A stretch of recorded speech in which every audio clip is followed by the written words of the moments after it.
I asked ChatGPT what were the top 10 best Indian athletes ever. PT Usha. What's he? They're all cricket players. No, this is just gold medals in Asian games. This is basic athletics is what it was called. Basic athletics. The third one is basic athletics. Was it running the mile and doing sit-ups and put the presidential fitness test? Today's episode of Drop a Pin is brought to you by our good friend at Mando. Everybody knows it's New Year's, so you have your New Year's resolutions that you're trying to keep up. Mine is trying to get back into working out. I saw a picture of myself over the holidays whenever I was giving my kids a present, and I looked chubby. So I'm back in the gym. That means that I'm back with deodorant. Got to have a good one, and that's our friends at Mando. It's clinically proven to control odor better than a shower with soap alone. 12 hours after a shower, the average man's grundle, talking balls, folks, odor level was 5 out of 10. With Mando, the average grundle odor down to a 0. Let's go. Yeah, no stinky nuts is good. The whole body deodorant is safe to use anywhere on your body. We're talking pits, balls, thigh folds, belly buttons, butt cracks, and feet. You can choose from a variety of their fresh scents like bourbon leather. That's my personal fave. They got the Clover Woods, Mount Fuji, also divine, or the Pro Sport. I've put it on. It's been in my travel bag. Honestly, even before they're an advertiser with them, I had them because the 72-hour thing is great. It's great for traveling. Long flight, having that is even better. Like on my most recent travels, like sometimes you'll go 48, 72 hours without having like a solid shower that you can use, and then you're running low on socks and underwear. And so if you don't have Mando, you are just going to be reeking. Just smelling delightful. You can get a bunch of different things. They have the Mando starter pack, which is perfect for the new customer. It comes with a solid stick deodorant. You got a cream tube deodorant and 2 free products of your choice. That could be the mini body wash or the deodorant wipes, and you're going to get free shipping. And as a special offer for listeners, the new customers get $5 off a starter pack with our exclusive code. That equates to over 40% off your starter pack if you use the code WONTON at shopmando.com. That's SHOP Mando, MANDO.com. Please support our show and tell them that we sent you. Smell fresher, stay drier, and boost your confidence from head to toe with Mando. Again, shopmando.com with the promo code WONTON. Wonton. WONTON. Shop Mando. All right, welcome back to another episode of Drop a Pin. Today we are going to be dropping a pin where, Donnie? India. And that's why Miresh is here. Shout out Miresh. Yeah, I mean, this episode will pretty much just be me recapping my recent trip to India. But now that we have an Indian American at the company, congrats on getting hired, by the way. Thank you. Oh, I didn't know. Yeah, today's my first day. Oh, I thought you were just joking around about first day on Drop a Pin. No, Congratulations, man. Thanks. Today's my first day, and Donnie was like, you want to hop on, be the Indian on the show? Yeah. I feel like if we're talking India, you should at least sit in. Now, you don't proclaim to be an expert on India, right? No, so I've only been once for my uncle, my dad's youngest brother's wedding. I was there for like 3 weeks, and that's the extent of my experience going to India. Okay, so you won't really be fact-checking everything we're No, I'm not going to be say. that annoying guy calling you on all your stuff. Okay. I mean, I think we'll be doing multiple episodes on India down the line because I do know a lot about history, don't know a lot about Indian history.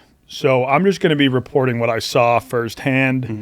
Mm-hmm. I know some fun facts that we'll get into, but India had been on my list of like a spot I was going to film a travel series for maybe the last 10 years. I was always like, everyone's like, what's going to come next after China? What's coming? I'm like, Donnie does India. Yeah. India, baby. And I originally had plans to go. This was before we were owned by Penn Gaming, but there was another gambling company that was looking for content. So we pitched them on like me taking Marty Mush to India to film some cricket content, and then in the process teach people back in the U.S. how to gamble on cricket. Oh, okay. Yeah. So they did the Cricket World Cup in the States, like New York, New Jersey area over the summer.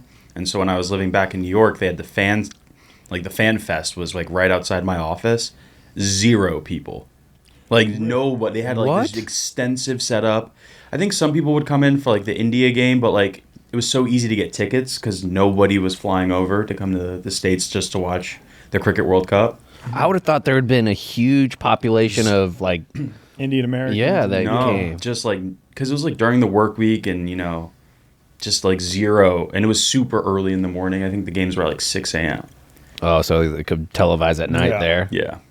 Well, in India, cricket's a big deal. Oh, yeah. And the plan was to go to the IPL, the Indian Premier League, and that like their fan bases are wild. They have cheerleaders.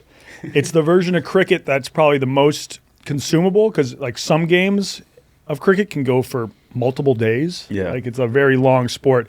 The IPL games are only like a maximum of 4 hours or something like that. So it's just like going to an NFL game. It's supposed to be electric, but it was not the cricket season. It was the kabaddi season, which we'll talk about later. That's a wild sport. Also, cricket, number 2, fun fact, number 2 watch sport in the world.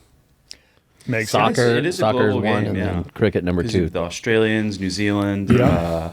West Indies, they're all big. South Africa, South Africa. Australia. But it makes sense because India is now the largest country on the planet. But that they only took the number 1 spot in the last 10, 15 years. Did it right? really? Did it happen? I know it's projected. I don't think it's happened yet. No, it has. Oh, it did? Yep, most populous country. But I wonder when it made the switch. It wasn't like that long ago. Horny motherfuckers. Big time. Big horny. Yeah.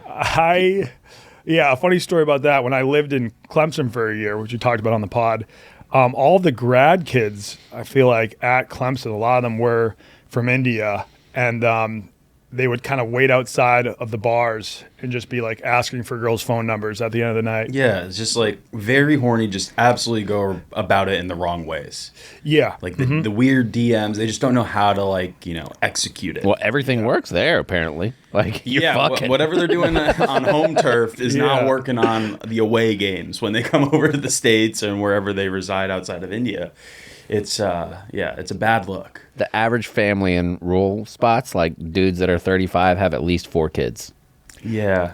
Arun, who was my tuk-tuk driver in Delhi, yeah, he had 3. I think he's working on his 4th.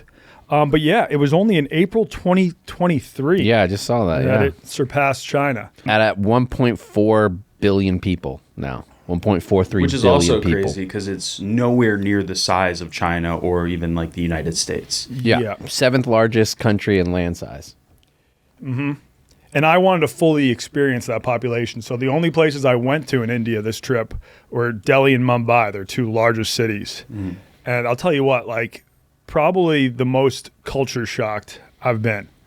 I've done a lot of traveling, but like nothing could prepare me for how insanely busy India is. Oh, yeah. Which would have been amazing with Marty Mush. Oh my God. Yeah. There's one person that could make a trip to India that would make better content. Only one at the company.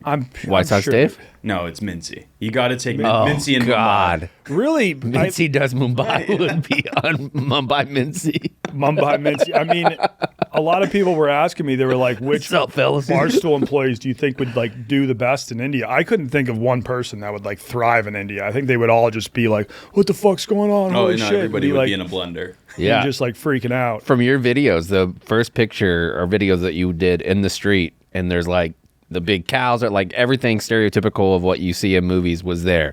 Like you had the carts that were going everywhere, people screaming, yelling, trying to get different places that they were going. They're going with the street. Control the traffic. With the street. Is that guy the traffic cop? I like legit felt uncomfortable just watching the video. Yeah, so It's crazy. we arrived, I think, like late on a Saturday, and then the next day was Sunday. So we got a tour of the city, and Sundays are a big day in Delhi because they have this big public market. But it was hands down the most chaotic place I've been, where you had tuk-tuks, rickshaws, cows, dogs, cats, foot traffic, horse traffic, monkeys.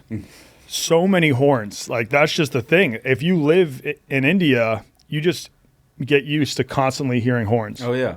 Maybe there's 3 hours a day where people finally sleep and you're not hearing much, but there's just horns in the background constantly. Oh, yeah. And I guess I started to get used to it maybe after a week, but it was jarring at first. When you came home and you had your like first sleep back in the States, where you just like, this is too quiet, and now you're like weirded out by it? I need like a horn machine to sleep now. Because we have like sirens in Chicago. That's probably the loudest noise. We don't get any like beeping, but like, yeah, definitely a big shock when you're over there. But the time of year I went was a godsend. If I had gone in the summer and it's like 90 degrees and you're dealing with all that crazy congestion and horns, I would be like on the verge of a panic attack. But in Delhi, it was like 73 degrees. I was never sweating balls or anything like that. And that was like a godsend. You also would have run into monsoon season.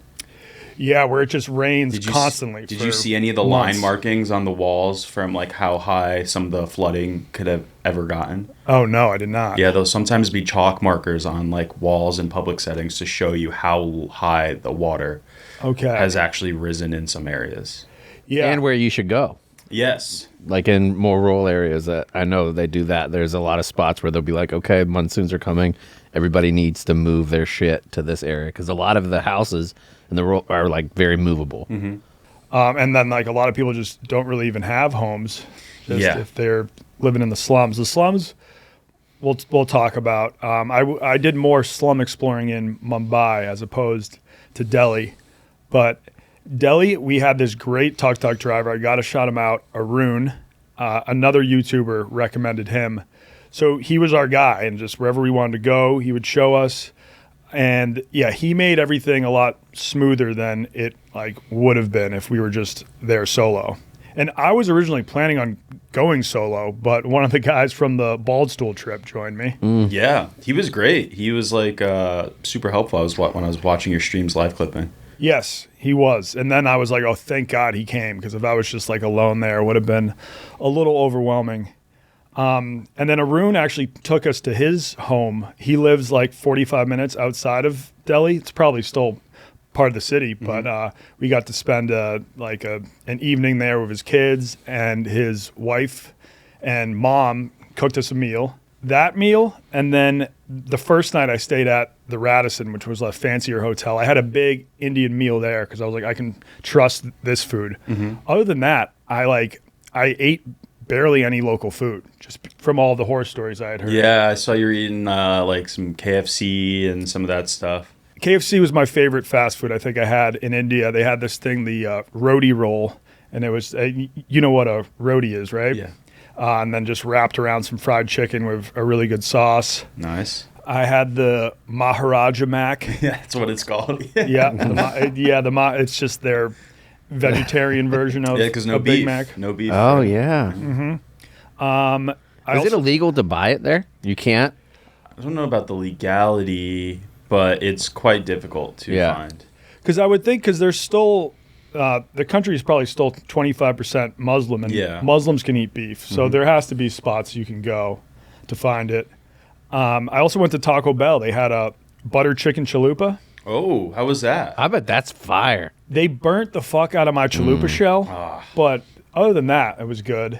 They also had this like volcano taco, which was like it was a chicken cutlet in the taco, but the chicken cutlet was like packed, like exploding with scalding hot cheese. Okay. Yeah, That's good. That's how you want it. Yeah. You want it so it'll burn your face. It caught me by surprise, but I feel like maybe I should have known if it's called the volcano taco. Yeah. So I never got like really painful food poisoning, but I did never really have a solid poop the whole time I was there. Yeah, that's just kind of Indian food. I think it's like the spices and like the stuff that is in the food, between like the curry powders and the garam masala and all that kind of stuff. Yeah, because it's a very wet food. Besides all the breads, like the naan, the roti, you're kind of eating just a bunch of different stews. Yeah. It's what was your favorite that you ate? Did you know what it was like? Did you get the names of anything, or? Probably like a lot of potato-based stuff, right? Yeah, but I also had some lamb-based stuff, some mutton. Nice. That was very tasty. Yeah, I don't know. That's the thing. It's like I'm normally a very adventuresome eater when I'm in a foreign country, but I just like, all right, I got a kid on the way. I'm only here for a week. I don't want to spend like 4 days The just street in food bed. the street food is great, like the chaat and like The dosas are great, but that's more southern India. You can still get those anywhere pretty much. But like pav bhaji, those are all like the street snacks. I think there's like a Mumbai sandwich. Yes, they're like I was told to try it, and I was too afraid to. Yeah, when you texted me and I was like, after that video came out, I was like, good God, dude, I could feel the diarrhea swelling within my body just watching your clips. Yeah. And Donnie was like, yeah, I'm sticking to a lot of KFC over here. And I was like, that's so smart, man. Because, I mean, even if you had to come back, like let's say you were adventurous, having diarrhea on a flight back from India, that's so long. Oh, I can tell you firsthand. It's the worst. When I went the last day, it's like, you don't drink the tap water. Yeah. Like anywhere, pretty much, when you leave the States. And my mom and I last day had a smoothie. That was what got us, because they used ice that wasn't purified. And that went in the smoothie. And we are on the flight back, I think 10 hours to London from Mumbai. And we are both just in pain, absolute turmoil. And then we finally got to London, had a layover for a few days there because my dad is a diehard soccer fan. Okay. So that's when we spent a few days there. But yeah, being on a plane with that Indian water stomach pain is not fun. And I imagine the lines on, you're not the only people coming back from India. Yeah, no. It was diarrhea. Yeah, it's a weird plane experience. Yeah. So that's Everybody just knows, like, you get out for the third time, they're like, sir. Yeah. That same thing happened to YouTuber Sam Pepper. I didn't know about him, but I guess at one point he was one of the biggest YouTubers and live streamers. Okay. Have you ever heard of him? No. Yeah, he had this smoothie that they serve in parts of Delhi. It's called a bong, and it's like a weed smoothie that I think is legal. But he had one of those and got E. coli from it, I think just from the water. Jeez. And like some people are like, no, you were just too high. That's why you were in the hospital. And it's like, no, weed does not give you the most atrocious diarrhea in life. In fact, it helps the opposite. Yeah, it helps cure nausea. So yeah, he ended up in the hospital. There were clips of him just like losing his shit. Like he was pretty much in tears. Jeez. Did you drink any of the sodas, like a Tums Up? No, I don't think I had that. It's I can get you one here if you want to try it, but it's basically like a Coca-Cola with so much more sugar. Oh, hell yeah. Yeah, it's like, it's crazy how sweet it is. But that's like the big soda there. That and Limca. I don't think I had that either. Mm-hmm. I will say all the people there were friendly. I don't think I had any bad experiences with locals. I mean, there was this one night we met a couple local Indian guys and we were at a bar drinking, having a good time. But then the end of the night came and we're like, all right, we're going to walk back to our hotel. And then they kept on like following us to the hotel. And I kept on being like, no, like we're going home to go to sleep. And they didn't fully understand it and kept on walking. And then I dropped a hard ass line. I go, we've already said goodbye. Let's not make this goodbye a bad bye. It's time for you guys to go. Love it. And then they were like, they finally got the point. Yeah. And I was like, damn, that was hard. That was hard. I thought of that right off the top of my head. Man, that's good shit. Let's not make a goodbye a bad bye, buddy. So let's go first impressions, because like the books that I've read about India and like shows, like talks about from an American experience coming, like what it's like. You get off O'Hare, you get off at Newark. Yeah. Like you have a pretty, like, this is an airport vibes. Mm-hmm. Once you leave the airport in India, I feel like it's different. Like I've heard that it's different. Was that your experience? Yeah, I mean, we talked about it a bit. I think it was just the horns were my first impression. Like all of the honking and the horns. Everybody was always in the comments of my videos like, what does it smell like? Does it smell like it smelled fine. I'm sure in the summers when it's like so hot, it might smell a little bit worse. But yeah, it was fine. It was when we drove to Arun's like hometown that was kind of jarring because you just see these like mounds and mounds of trash in certain areas. Like he kind of lived in this newer building complex, but then like that area is just surrounded by trash, and all the kids are playing cricket surrounded by trash. You see just like herds of cows kind of wandering through the mounds of trash, eating the trash. So that was pretty jarring. Yeah. Were you weren't overcome by a smell when you landed, like when you got off the plane? Because I remember like when I got there to Mumbai, that was the first thing my parents were even like, just like be prepared. Yeah, I think like the fact that it was the middle of the winter over there definitely helped subdue it a bit. Okay. So yeah, it was the trash part was the most jarring to me. Yeah. Because I mean, I lived in China for And New York. China. Well, yeah, I would say it goes probably China, New York, and then India in terms of the cleanliness. Okay. So Yeah. it's not that bad. Yeah. Not that bad at all. Because I remember talking to you about it, and you had mentioned that it was like the smell gets people when you first get there. That's usually like the first thing because you're like, whoa, I've not smelled anything like this before. Yeah. And so that takes a little like getting used to, but I think I had a little bit of a cold, so I couldn't. Oh, I couldn't. long COVID be a big Benny there. Yes. I probably had long COVID at the time, so that helped with the smell. They do have some cool monuments in Delhi because it was the capital of the Mughal Empire, and the Mughals were founded by this guy Barber, and he was related to Genghis Khan actually. wow. Genghis Khan and Tamerlane, and so they were originally from the a little bit north of India in Afghanistan or Central Asia. They were kind of like a Turkic Iranian people, but then they kind of invaded the subcontinent, and they had a huge empire that controlled a majority of India up until the British took it over. I think it was always like southern India would be more Hindu, and then like northern India would have more of the Muslim influence. When did your parents move to the U.S.? Well, my dad was born and raised in London. So it was my grandparents that immigrated to London for him. Yeah. My mom was actually born in Uganda. Oh, shit. Yeah, she spent the first 7 or 8 years. Big Indian population that was down there. And then the dictator Idi Amin, Yes. he came in, he kicked all the Indians out. So they fled to London as well. All right. Yeah. And your parents met in London, and then? No, they actually met in the States. My dad moved over to the States just seeking the American dream. He wanted to start his own like travel agency. So he moved over to the States to try and do that, was able to. And then he lived in Connecticut. The Indian population in Connecticut, as you can imagine, wasn't the biggest at that time. If you were going to say huge, it was going to blow my mind. Yeah, no. Yeah. So It's like I had no idea. my dad knew my mom's uncle, and he like set them up on a date. That's how. Oh, okay, cool. Now, am I allowed to ask what caste were your parents? I don't know the answer to. Okay. Because I don't even fully understand the caste system. I do know the highest level were the Brahmins. Okay. Right? Yeah. The caste system is really interesting. I actually Yeah. have some notes on that if you want to talk about that some. Yeah, sure. So you're right. The Brahmins are the top. They were the priests, the scholars, and the teachers is what made up that group.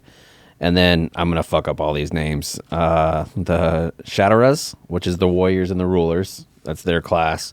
The Vaishyas, which is the merchants and the artisans. And then the Sudras, which is the laborers and service providers. Okay. And it started so that everybody would know what job they were going to have. Got it. And when I was reading about it, it seemed almost like it is a smart system for like communal living, like which is a lot of the culture, like doing communal living, and everybody has their own responsibilities for like your village or town or whatever, having specific roles.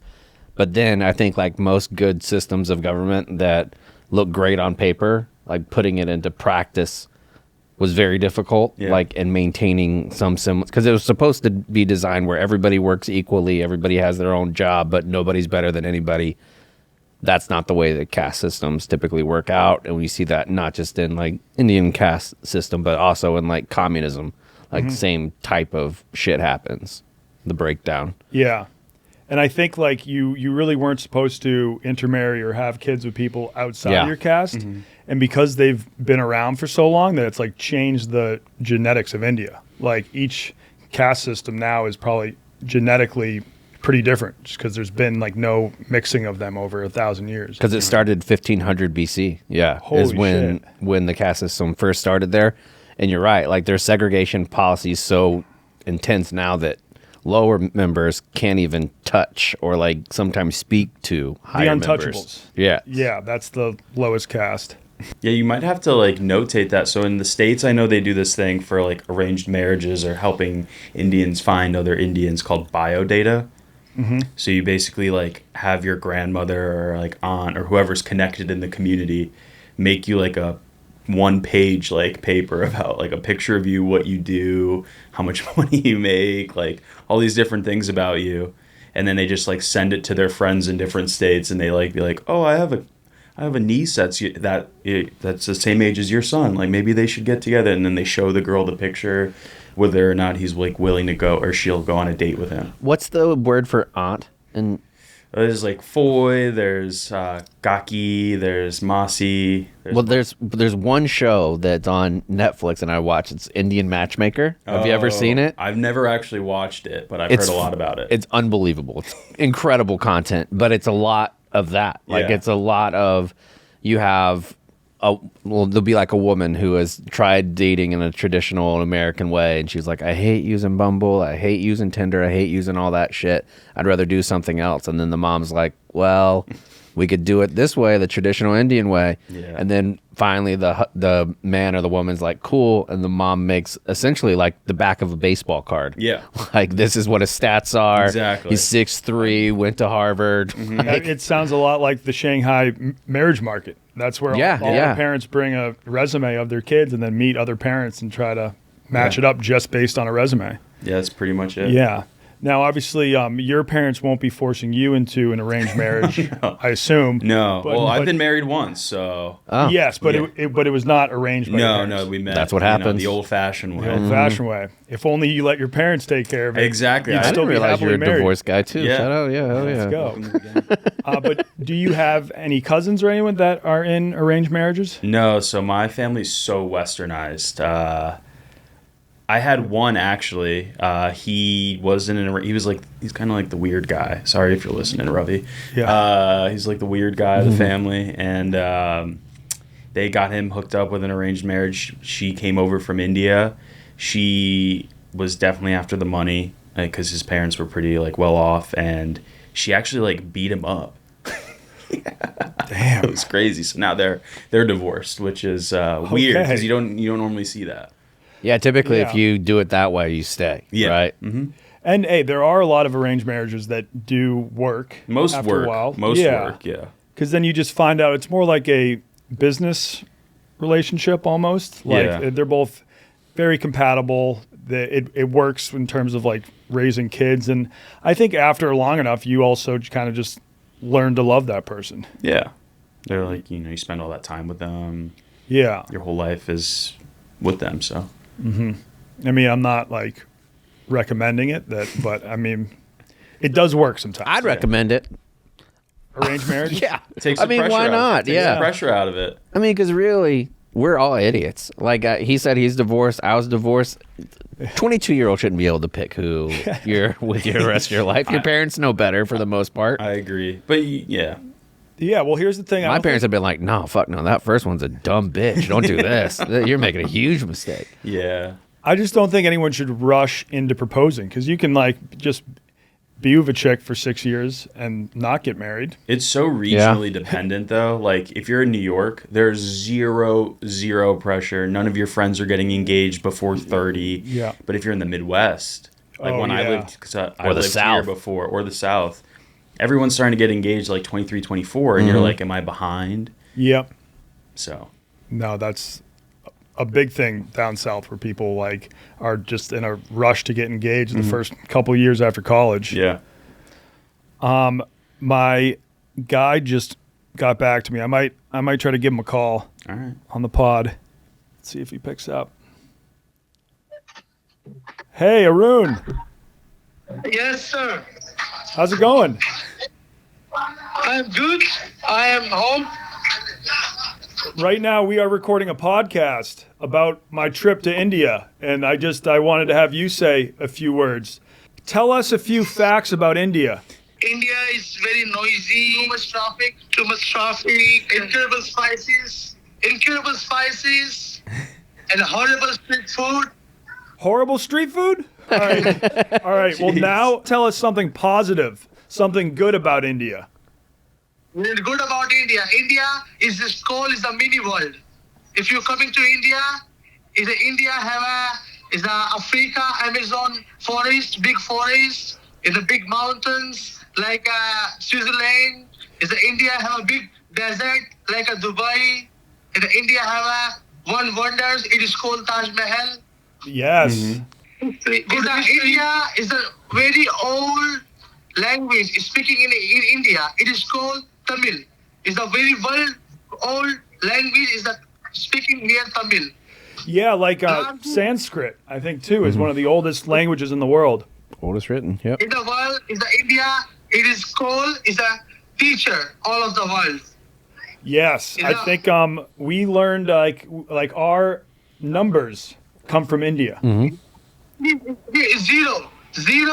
is the okay. give in India. India invented zero. There we go. Yeah. You're welcome. Yeah. Well, Arun, it's great seeing you again. I'm going to tell everybody on the podcast that if they travel to India, they need to hire you as a tuk-tuk driver. Thank you so much, sir. Really, this is a very big help for me. Yes. And then do you still have our podcast logo on your tuk-tuk? Yes. It is still. Still there. Let's go. Spreading the word. All right. Well, Arun, I'll call you back later. It was great hearing from you. All right, man. Namaste. Namaste. Namaste. It was very cool. One day, I didn't even ask him to do this, but like he picked us up in the tuk-tuk and he had made a sticker of our podcast. I was wondering where you got that from. Yeah, he had that made, and he made a bunch of Barstool Sports stickers, and like he put it all over his tuk-tuk. That's sick. So now he just like, hey, it's one of the largest cities in the world, and we are spreading the word about Drop a Pin. Maybe the world's biggest pinhead relies in Mumbai. Yeah, There you go. I mean, there's got to be a few people that see that on his tuk-tuk and then decide to Google Drop a Pin, and maybe they're listening right now. Maybe. There we Yeah. go. They're like, oh, these guys don't know shit about India. Did you get to go see the Taj while you were there? No, I decided, I mean, I probably should have. I did have one day where I could have done that. You can do it as a day trip. It's maybe a 3-hour drive from Delhi, and then you see it and drive back. But I don't know. I kind of I felt like if I did a vlog, it would just be I'd arrive and I'd be like, oh, there's the Taj, Yeah. but not a lot of other interesting facts about it. Did you go? No, that's like there's 2 things left or 3 probably. I want to go down to the south, see Goa. I want to see the Taj, and I want to do a Bengal tiger safari. Yeah. Those are the 3 things that I want to go back to do. Yeah, I would go back to India too. I would want to see the more rural areas. So yeah, I do a Bengal tiger safari. I'm sure those can be very hit or miss. It's Yeah. not like when you do a safari in Africa and they're like, we're going to at least see a bunch of elephants and maybe a lion. But I mean, it would be fascinating. Yeah, that's like I did a safari last winter, and so now I caught like the bug of being like that was so cool seeing the animals in the wild. And now, yeah, Bengal tiger. I know you did the gorilla one in Kenya, Yeah. So- I did that in Uganda. Uganda. Yes. That was incredible. I mean, India has elephants. I mean, everything. I mean, that's the reason why it's a subcontinent. Like, the amount of different types of ecosystems Yep. that exist within India is really remarkable. I mean, like, The Jungle Book, that Right. took place in India. So that means they have bears, I guess? I would 'Cause assume. I so. would. Baloo, he was a bear. I don't think they just completely made that up. Yeah, because I did Rajasthan, which is up in the mountains, Mm-hmm. and so many wild monkeys just jumping on your car and all Tons that of kind of monkeys. Stuff. Yeah. folks, we got several species of bears, not Yeah. just one. Oh. We got the sloth bear. Okay. We got the Himalayan brown bear, which that sounds like. If it's a brown bear living in the Himalayas, that motherfucker gets after. Yep. Oh, he's a big guy. Oh, yeah. Then they have huge. a sloth bear and a sun bear. And, Asiatic black bear. Yeah. He's just stealing all the momos from the locals. Yeah. And they're very big in bear conservation, too. Okay. I always hear about this once every few years where a group of elephants will just like stampede a rural Indian village. Oh, and have you ever heard of the one where it came back and killed these elephants? There was a trainer. I think this is the story. There was a trainer of an elephant, and the elephant just grew tired of this dude, like beating on him and shit. The elephant breaks out of its chain, smashes this guy, leaves the town, and then for some reason the guy doesn't die. And they say that this elephant was going by and heard the guy's voice and went back to that guy again and busted through his house and smashed him up again. But he stayed alive again? No, it I was killed him gonna that say, time. Came back to finish. Job's not done. Yeah. Jeez. Like Oh my that, God. that they're so smart. There's like, oh no, it recognized that that's the voice of the person that he wanted Yeah. to kill, and it wasn't dead, so now he's dead. They're smart, and especially when males are in heat, they are very vicious. They often, like when I was in Africa, they were saying they often have to try and get them out of an area into like another wildlife reserve or whatever if they're in heat. Apparently, they now have an app in India that alerts villagers if there's like a possibility of a stampede. Yeah, so about like 400 humans have died from elephant stampedes 2017 to 2022. The app is designed to give villagers and farmers a vital heads up when wild elephants are close to human settlements. Okay. All right, here's the story that I missed some of the details. You ready? A woman named Maya was collecting water in a village located in a district in India where a herd of elephants came her way. That's when she tried to flee, but one of the elephants rushed toward her and trampled her. She was rushed to the hospital and died from her injuries. Her family brought her home for the funeral processions to take place at the same evening. That's when a more unusual event occurred. As the ceremony was taking place, the Times of India reported that a herd of elephants appeared from the forest, sending the villagers running, and they left that woman's body behind. One of the elephants then reportedly attacked the woman's corpse by picking up the body and throwing it into the air. A video of the alleged incident published by the Times and a herd of elephants can be seen at the edge of the forest, one chasing a villagers as mourners yell towards the herd. The herd then attacked that woman's home, with 3 other houses being damaged in the attack as well. And a villager told Times of India, "We were terrified after witnessing the elephant herd on Thursday evening. We have never heard of such a ferocious elephant." And then they came busting through the door. That's just gang activity. Yeah. It's crazy. And you think Chicago's dangerous? Yeah, geez, that's like O Block. Right, exactly. Just literally trampling on her grave. the Dancing on her corpse. The last thing that the Fox article says is there's no confirmation on the elephant's motive. Jeez. It's nuts, Moral of man. the story, don't piss off elephants. Right. Yeah. Don't piss off elephants and don't piss off tigers as well, because those are known to just snipe villagers as well. That and the tigers will come in and like dogs, like local dogs, like pet dogs, they'll come in and snatch them up. Yeah. Like that, they'll be Bengal tigers sometimes that just go over like the city wall and they'll be out roaming the streets at night. Yeah. Fuck that. So something that villagers do to avoid being attacked by a tiger is they'll wear a mask, which is a face on the back of their head, because then like a tiger will only attack if he thinks he's sneaking up on you. Yeah, cowards. Yeah, but if you wear a face on the back of your head, then they're less likely to. That's crazy.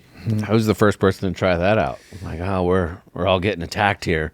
Maybe if we put I mean, a face it's- on the back of your it's- head. It's pretty genius. It is, but It's very genius. All right, so after actually one more story about the caste system that my friend saw firsthand is he hired a guy to drive him to the Taj Mahal, and on the way he was hungry, so he was like, "Can you stop somewhere for lunch?"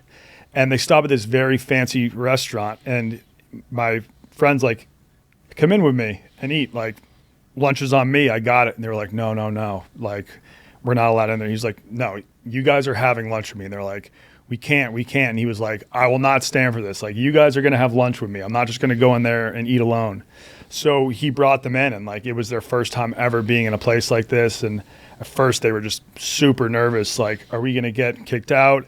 And even the people at the restaurant tried to like only take my friend to the table, but my friend had to be like, "No, they're all going to eat with me." And then like finally when they got seated, the people, like his driver was like, "Oh my God, this is crazy. This is sick." And like they started having a blast. I feel like that's risky to do. Like to encourage somebody to go outside the normal social confines of where they're at. Yeah, because when you leave, as They're the still outsider, there. They're still there, and they might get punished or Right. whatever that is. Yeah.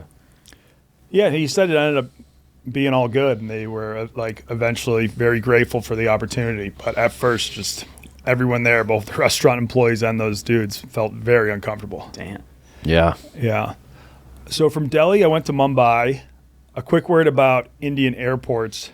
I think they're always on high alert for terrorism, just because the Hindus and the Muslims in India historically did not get along. No, still at all. don't. still don't. I mean, that's the reason why Pakistan exists. So Pakistan, Bangladesh, and India all used to be part of the British Raj, which was British India. When they won their independence, they were like, okay, I don't know if all these Muslims and Hindus can coexist peacefully, so we're just going to create one country for all of the Muslim Indians and then a country for all the Hindu Indians. And so it was Pakistan and East Pakistan. That's what Bangladesh used to be called. And I think that was like a very traumatic time because there was just a crazy population movements. It's not like all the Muslims already lived in Pakistan. They were all mixed up throughout the whole country. And those border clashes are still intense. Yeah. Oh yeah. In the last like year and a half, they've had a bunch of border like crashes with like the Paki side and then the Indian side where they just like legit fisticuffs fighting, like huge amounts of soldiers on both sides that like do fist fights instead of guns. That Which is I'm that okay happens with. on the Chinese border too. Yeah. With rocks and stones. Yeah. Rocks and sticks. Sticks, yeah. Yeah, which I mean, that's I like better that. than launching missiles. Right. Yeah. But the airports, it's crazy because there's the guards with huge guns just walking around. Yeah. You know, at most airports, you have to take out your laptop and maybe a power bank if you have that. But at this airport, you apparently had to take out every piece of electronic that you have. Like, even if it was just a power adapter or like a plug. And so I had all my camera equipment. It was spread out throughout 3 bags. Going through security maybe took me like 45 minutes because all my bags got flagged. And I just had to go through like taking out like every small little, even if it was just like a charging cord or anything, like they like dug through all my bags, took everything out. They also confiscated my vape, which was like the nicest vape I've ever bought. Damn. It was not a weed vape. It was this like fancy, like it looked like a Louis Vuitton like branded nicotine vape. It was great. It was like the newest type of Elf bar, but apparently those are illegal in India. Today's show is also brought to you by our good friends at Nutrafol. This year, there's nothing holding you back from loving your hair again, even if you're like our guy Donnie, who just got back from Istanbul and doing a little India talk now, but you came back with a lot less hair than you went with. Yes, my friends bullied me into shaving off all my hair, but now thanks to Nutrafol, it is growing back thicker, and it's going to be luscious and long, I think, within 3 to 6 months, I'd give it. It should be, and if you're not like Donnie with those natural abilities, let Nutrafol target the key root causes of your thinning hair and help you grow that back stronger, healthier, with strands from within. Nutrafol is the #1 dermatologist recommended hair growth supplement brand. It's trusted by over 1 million people. See thicker, stronger, faster growing hair with less shedding in just 3 to 6 months, which is no time. No. That's no time. That will zoom by.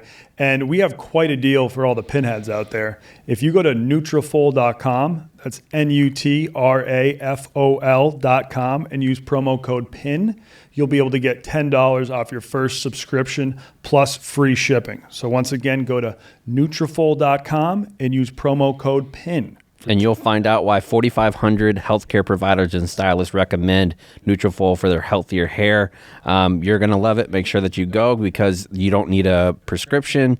You can purchase it online, and there's going to be automated deliveries with free shipping. No brainer. Let's go. Next year, we're all going to have a very hairy Christmas. That's exactly Happy right. New Year. And one more time, that's Nutrafol, Nutrafol.com. With the promo code PIN to get $10 off your first month. Great deal. Mumbai was definitely warmer, and it's on the coast. So I was like, oh, that's going to be cool. I can maybe hit up the beaches. Hippo mode. I was not going to go hippo mode. Not with an open butthole. No. Like, no thanks. It is very popular to go to the beach and hang out. And like I did see some people in the water, but tons of trash once again. And so there was like the main beach where people go and hang out. And yeah, there's a lot of trash on the beach, but then some other parts of the coastline where it's not like a beach made for swimming. It was kind of like where boats would come in and out of and bring back their catch of the day or whatever. But those beaches where you couldn't even see the sand, it was just trash. Crazy, man. Yeah. But it was a cool vibe there. That's where I played slum golf. Yeah. A little bit better than when when Riggs and Trent played Manhattan golf a few years ago. Yes, it was similar to that. I'd seen a YouTube video of this American golf guy who went and played golf in a slum in Mumbai. So I reached out to that dude. He ran a tough bargain. Like he was trying to charge me like $500 at first, and I was able to get him down to $360. And I was like, this still seems like far too expensive. That's expensive green fees. Yeah. Yeah, 'cause wasn't he just saying like, oh yeah, you could play some of the nicest country courses in America for $360? Right. Yeah. But wasn't he trying to say that like it was because of protection? Like if you came in there with a camera, not validating what he charged you. But. Yes. Yeah, he was saying that like first off, he was like, well, me and my like 4 friends are going to come play. So you need to pay us what we would be paid to work that day because we're all going to be taking a day off of work. And then you need to pay some money just to the slum where you're going to be filming just to kind of... in good faith. Yeah, in good faith, wet their beaks. But then he showed up. I think that's fair. He was only with one friend and then 2 of his kids. And then I thought we were going to spend like, a good 6 hours playing golf there, 4 hours. 18 holes. Yeah, I thought we were at least going to play 9 holes. Cart girl and everything. Yeah. Turns out that he only had 3 holes.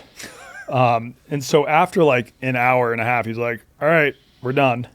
We just played these like 3 little holes, and I felt a little taken advantage of, but I was like, I can always expense it to Barstool. It's fine. Yeah.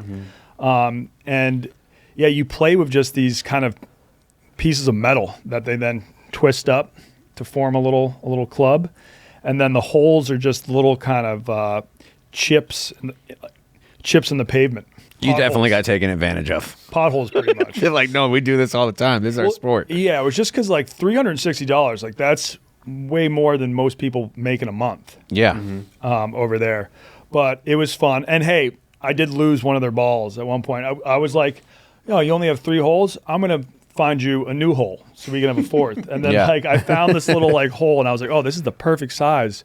And it turns out that hole led directly to the sewer. And so I was like, this is gonna be like the best hole. I hit it in, and it just plops into sewage water. And then I was like, we could try to fish it out. And they're like, no, that we do not want to use that ball anymore. Jeez. Did you get to do any train travel? No, I did not. Indian train travel always is very interesting to me. Yeah. Have you done it? No, that was another thing I wanted to do when I was there, but like it's a lot of fun to look at. I feel like if you were on it, a completely different experience. Oh, I bet it's stressful as shit. Yeah. But like I still would have been willing to do that for content. Yeah. If it was like a 2 to 4 hour train, but the train from Delhi to Mumbai was going to be like 20 hours. Yeah, fuck that. And if you get a first class ticket, it's probably not that crazy. But if you ask for their like 3rd class ticket, that's when you're in. They just pile everybody in. You have people hanging onto the sides, people on the roof, and that's what I wanted to experience. How fast do those go, you think? You think they go regular train speed with people hanging on the side? Tell you what, it's no bullet train. True. No, it's not. And train travel is very popular there. But It's the number 1 employer of people in India. Really? 1.4 million people are employed by the train system. That makes sense. Mm-hmm.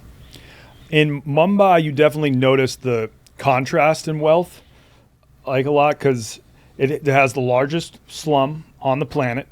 Dharavi is the name of it, but it also has the most expensive home on the planet, which is now, I think this house, it looks just like a skyscraper office building, but it's all this one dude's house. Is it the Tata guy? He's a textile dude. Yeah, like he's... some people say he might be the richest person in the world. Is he the one who had like Rihanna come sing at his daughter's wedding? Yeah. Yes, he is. Yeah, and he's had Bieber come before. His son is like a chubby guy.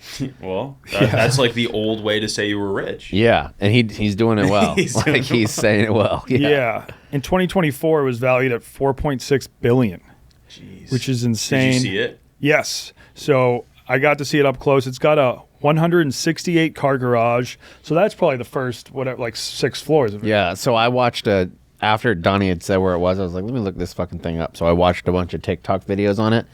It's like 30 something floors. I think it's like 34 floors, and the first 6 or 7 are a parking garage, and then the top 4 or 5 are where like the help lives. Like they work up higher. It probably goes parking garage where the help lives, and then the top 5 is probably just for the family. I think it's the opposite. I think they're closer to the bottom. Oh, okay. I think they have the workers went up top. Either way, they have a couple floors just devoted just to staff. Yeah. Like they have enough people that work there that they all live there. They have their staff there. But if you're a person that's in, let's say, the lower caste system, and you get an opportunity to live in not a slum, I feel like you're pretty pumped about that. Well, going back to the car garage, all right, so he's got, you said 167 spots? Yeah, 168. None of those cars I feel like you would necessarily want to take on the road around. Yeah. Like if you have a Lambo in there, like immediately people know that you're very wealthy, and like crowds might attract to like see something they've never seen and things like that. Yep. The dirt and the garbage, you wouldn't want that tainting the paint job on your Lambo. Yeah, true. And if you're driving a Lambo, you want to be able to actually, like put the pedal to the metal. Yeah, and you don't want to actually go 5 cruise miles per around. hour through No. Indian Yeah. traffic. Like, Yeah, that's very true. I guess they're probably just like a showpiece for them. yeah. It's got a ballroom, 9 high-speed lifts, a hospital. Yes, a 50-seat theater, terrace gardens, a swimming pool, a spa, and the coolest thing is it has a snow room that spits out snowflakes from the walls. Yeah, that's right, because she likes it and didn't get to travel as much. So basically, this guy said, I don't like anything about Mumbai. I'm going to give myself all of the good amenities in my own home. Yeah, Right. And it's the second most expensive residential property in the world. Any guesses on number 1? Buckingham Palace, Buckingham Palace is number 1. which I don't think that counts. Like this is like a private citizen. He's not like royalty. Yeah, because the country still owns Buckingham Palace, right? Like England still owns. Yeah, I don't think the royal family could be like, hey, let's sell it. Yeah, you can't throw that thing on Zillow. No, I would hope not. Yeah. Saudi Arabia buys Buckingham Palace. Now, a funny story about this place. So we were out front, and I was filming with the GoPro, and then we kind of walked by it, and I take out my phone. I'm just like filming the front of it. I don't know, talking about some random shit. And one of their security guards came up and took my phone and was like, you need to delete all the videos. And so I was like, oh shit, all right, I don't want to run into any problems. And then Sam, the guy I was with, he was like, why do we have to delete it? Like, this is a public building. We're on a public street. Like, why do we have to delete it? And I was Ever heard of the First Amendment, bro? Yeah, he was like saying that, and I was like, all right, we're in a foreign country. I don't even know what the rules are in India. I'll show you 2A balls. Yeah, exactly. I'm strapped up, King. Yeah, he was like, we know our rights. We don't have to delete it. And I was like, we don't know our rights. We have no idea what our This is rights the are. richest person on the planet. Do we I'm even sure. have them here? Yeah, like he could easily have us thrown in jail if he wanted to. And so I went and deleted all the videos, and then they were like, show us. He was like, show us your recently deleted, because you can always. Damn, I thought you were Damn, going to get he's you smart there. as hell. No, but Yeah, he's an SEO expert. he said that, but then we were just like, no. And we were like, no, we already deleted the videos, and then walked away. And I didn't even know about that hack. And then my friend was like, oh, you can recover all those videos. Yeah. So yeah, I got all the videos recovered and didn't end up in jail. But it's just like a street view, right? Yeah, I mean, they're just like, I was just doing like pans up and down, and I was like talking about what was in there and who the guy was. His name's Mukesh, which is, it's the perfect combination of Mook and Miresh. There we go. Shout out, Mook Can't Sleep. Yeah. The Mukesh Ambani, apparently like he's responsible for like 4% of the entire country's exports, Whoa. which is wild to think about. One person, he's a plutocrat. That's a cool term. Yeah, net worth is 119.5 billion. Jeez. Yeah, and like I said, I was reading that people think that that's like way underestimated, like how much he actually has. Yeah. Yeah, I had him confused with the guy who owned the Formula One team. That was Vijay Mallya. Okay. And he was then had to sell his team because of some shady business practices, I think. Mm-hmm. But no, this guy's all legit. Oh, Yeah. he apparently did like the Mint Mobile of Oh. India too. Yeah. Like he's the one that's responsible for having like people that don't make a lot of money or have the ability to get cell phones. Got it. Okay. And brought 5G services to India. Wow. So yeah, I think that's Tata. And like that house isn't too far away from Dharavi, which is the largest slum on the planet. Mm-hmm. You read a book about Dharavi, right? Is that I where did. Is that where it takes place? Yeah, it's easily one of the most fascinating books I've ever read. It's called Shantaram, and it's like 1,000-something pages, and it is in depth. And it like one of the things I liked about it the most was I didn't really have a whole lot of context for India. You know, like when you're reading a book about a place and you don't really know, you just kind of like it was kind of like Jungle Book in my head for a lot of stuff, or like videos that I've seen on the internet. But this guy does such a great job of setting the scene and giving you like I felt like I knew what it would be like walking into like Mumbai, like based on the book. Okay. And like some of the sounds, and it was exactly like what your video depicted. But the slums it's hard to wrap your mind around. Like even for me, like reading it, you being there, what was like, it's unimaginable having to live in that situation. Unimaginable. Yeah, and like you see young kids in there and they seem to be fairly happy, you know? I think it's something you just get used to. Yeah, I mean, it's also like you don't know what you don't have, right? True. Like at that point, so like they don't know about us all having iPhones and having cars and like the luxury of life that we're afforded. So like that's life to them, and they're happy just like running around. Although to be fair, I think they do know because like a lot of them would have phones. Like that's the thing. You even go to the most like third world country now and they have a smartphone. But Right. they would all come up and ask me and they'd be like, "Are you a YouTuber?" And then I would say yes, and they'd be like, "Mr. Beast, Mr. Beast." So like all these kids in the slums are still watching Mr. Beast YouTube videos. That's nuts. Crazy. Yeah, and they're probably like, "Why the fuck doesn't he do one of his competitions here and we can get a bunch of free shit?" That would be sick. Yeah. I don't know what they would do with a Tesla, but because that's the thing. Like every time Mr. Beast awards someone a car, you have to pay the taxes on that, Yeah, same Yeah. thing with Price is Right. and that's tough. Like those taxes aren't cheap. No, like there'd be people that talked about that on Price is Right, where you would go in and you'd win like a $40,000 car in like the 1980s. You know, like, oh, you got a new car, Corvette comes rolling out, and then you have some mom that like works at a grocery store that's on the hook for like an $8,000 tax bill in California. It's crazy. Damn. And we were flying blind in the slum because we had a guy that was supposed to meet up with us, and he just did not show up. And so after a while, we were just waiting for him outside, and then we're like, all right, I don't think he's coming. So we just kind of walked in, and I think we handled it all right. It turns out there's a Muslim side of the slum and a Hindu side of the slum. And at one point, we picked up beers on the street, whereas like in China, you can walk on the street and drink beers. That's not really seen as kosher in India. And then we realized we were walking through the Muslim area of the slum. We're like, we're getting some weird looks. Maybe we should chug these beers and put them away. Yeah. What were you drinking? Were you drinking any Kingfisher, Taj Mahal, Old Monk? Kingfishers. Kingfishers are Yeah. great. We drank, great beer. Would highly recommend it. And then at one point, some people in the slum offered us weed. I think, Nice. yeah. We were walking down. We saw. They probably have like legit mid in India too. Like, which is a good thing. Everything here is like 40% THC now. Yeah, it's scary over here now. Yeah. Yes. Yeah. What, like heroin. What we were smoking was mids, but there is a part of India, might be close to the Himalayas, that's known for the best hash on the planet. Yeah. But we were just smoking mids. But then I heard, so this was after we hung out with these guys, smoked a couple joints. It was like we were having a blast. The following day, we learned that in the slums, a lot of people put rat poison in their weed because like they have to, or else rats will just eat their entire stash. You got to. Yeah. But then I'm like, but doesn't that fuck God you up forbid too? you get a jar. Now you get used to it. Yeah. Yeah. So yeah, we may have smoked some rat poison. What is but- this mason jar It's no thing you different guys than have? smoking an American Marlboro. Yeah. Yeah. Fair. Yeah. But it was like the perfect strength of weed, I would say.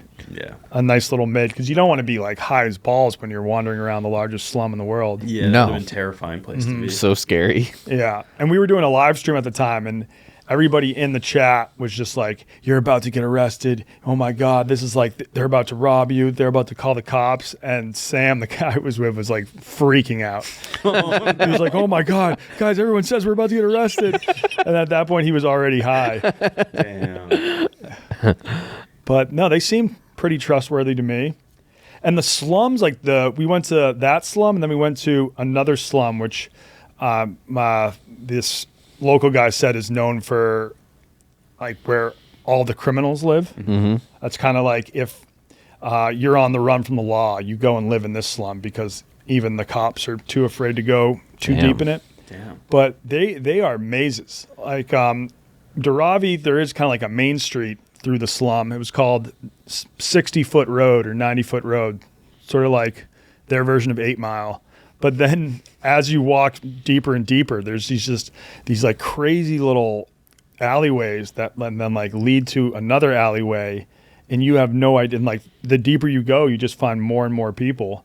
Like you could easily just get completely lost. Yeah, it's like Lower Whacker. Oh, that Yeah. is. Yes. Jeez. Lower Whacker, but 1/100th as wide. I would just see where the other people were walking, and sometimes they would kind of just crawl into like a little crack in the wall, and I'm like, where the hell is that guy going? And then I would follow him, and that would lead to like another huge area of the slum. Did you say Dharavi? Dharavi. Yeah. So there's 1 million people that live in that slum itself. They have small scale like markets, everything that like it's kind of they're designed to be self-contained essentially, where you can get basically whatever you need from that slum area. And reading the book about the process of getting used to living there, because the main character of the book, and it's based on a true story, is a guy that escaped from Australia. He was in prison in Australia, broke out of prison and fled to India. And when he got there, he didn't have any money. He only had like what he brought. And he worked as like he tried to be like almost like a translator, but he couldn't really speak, so he just tried to be like an intermediary after a while between Westerners that came to India and like the people that were from India. And eventually he had to move into the slums to find a spot to set up. And his adventures of getting used to it, not really adventures, but getting used to like the bathrooms, the showers, because there's no running water, there's none of that. And getting yourself to a place where everybody else is doing this and it's their normal, like you were saying earlier. Like they don't know like what they're missing. They don't know what Twitch is or anything like that. They're not hanging out and doing that shit. But then you come back and you see everybody else is living this way. You still have your inhibitions of being like an American or Australian living in a westernized society and just dropping trowel and having explosive diarrhea into water behind you where everybody else is living. Or and legit then a hole in the ground. Right. And then you just get up and go about your business is tough. Like mentally, that's a tough process to get used to. Yeah. Mm-hmm. Did you have Eastern toilets out there where they were like literally just on the ground? Yeah, but none that I had to use. Okay. Yeah, I would kind of like save all my poops for the hotels. Oh, wow, what a bragger. Jeez. Yeah. I would not be able to be like, just wherever. Yeah, well, no, and then sometimes if I was out and about, I would find the closest McDonald's and use the restroom there. Oh, they'd have Western style. Yeah, Nice. yeah. I mean, I did use the squatty potties a bunch in China. And one time I was at a KFC in China after being at a club all night and actually like fell in because I am not great at squatting. And I slipped on the ground and I kind of just like fell into my own poop. Oh, God. Yeah. That was tough. It's not all slums in Mumbai, right? So there's like, obviously there's the Gap, and then they have like a giant mall, I think, with like a roller coaster in it. We went to one mall there. The malls are very fancy. Yeah. But same deal with the airport. Like to go inside any of the malls, you got to go through a metal detector, put all your bags through a scanner. Well, I think a lot of that was like put in place after the attack on the Taj Mahal Hotel. Which is in Mumbai? Yes. There's the movie, it's called Hotel Mumbai, which is about it. But crazy fact, I stayed in that hotel 7 days before the terrorist attack on it. Damn. Now, who were those terrorists and what were they trying to accomplish? What was their cause? Chaps might have to fact check me on this, but I believe they were from like Pakistan. I don't want to like Yeah, obviously it's misrepresent what actually happened, but yeah, there was like I think a group of 7 or 9. You're right. Pakistan. They came and they went and they took over. It's like the nicest hotel in Mumbai. It's a 5-star hotel, very beautiful. They like came in, set up shop, and were looking for like all the American and like British passport holders in the hotel to like hold them hostage and eventually kill them all. Yeah. Yeah, they came in with AK-47s, grenades, and IEDs. There's 10 of them, and it lasted 60 hours, and over 166 people were killed across Mumbai, including 31 at just the Taj hotel, and hundreds were injured. They came in, they stormed and began firing right away. Yeah, no, they just like took over the lobby, and then from there it was just like they were going floor by floor, finding people. It was terrifying. I watched the movie, and like obviously when I came back from the States, my parents were like watching it came back to the States. My parents were seeing it on the news, and they were like, "Holy shit!" And they did it really intentionally too, like because I mean, I'm sure you know, but like one of the aspects of terrorism is to elicit a certain response from the populace as a whole that you're targeting. Like, for example, like whether that be a political, whether it be stopping business, it's going to have an economic, like a religious, some type of impact that halts it. They design these attacks, and they're called the 2611 attacks. And they design them in every single type of industry. So they went after the hotel industry, the cafes, the bus station, a Jewish house, so another religion house, a hospital was attacked, and then just randomly throughout the city. So there was no type of places that you could go. They'd be like, oh, well, this is safe. They took out every single type of event spot, sporting event places, anywhere that you could have they targeted those spots. It was really, really planned. Yeah.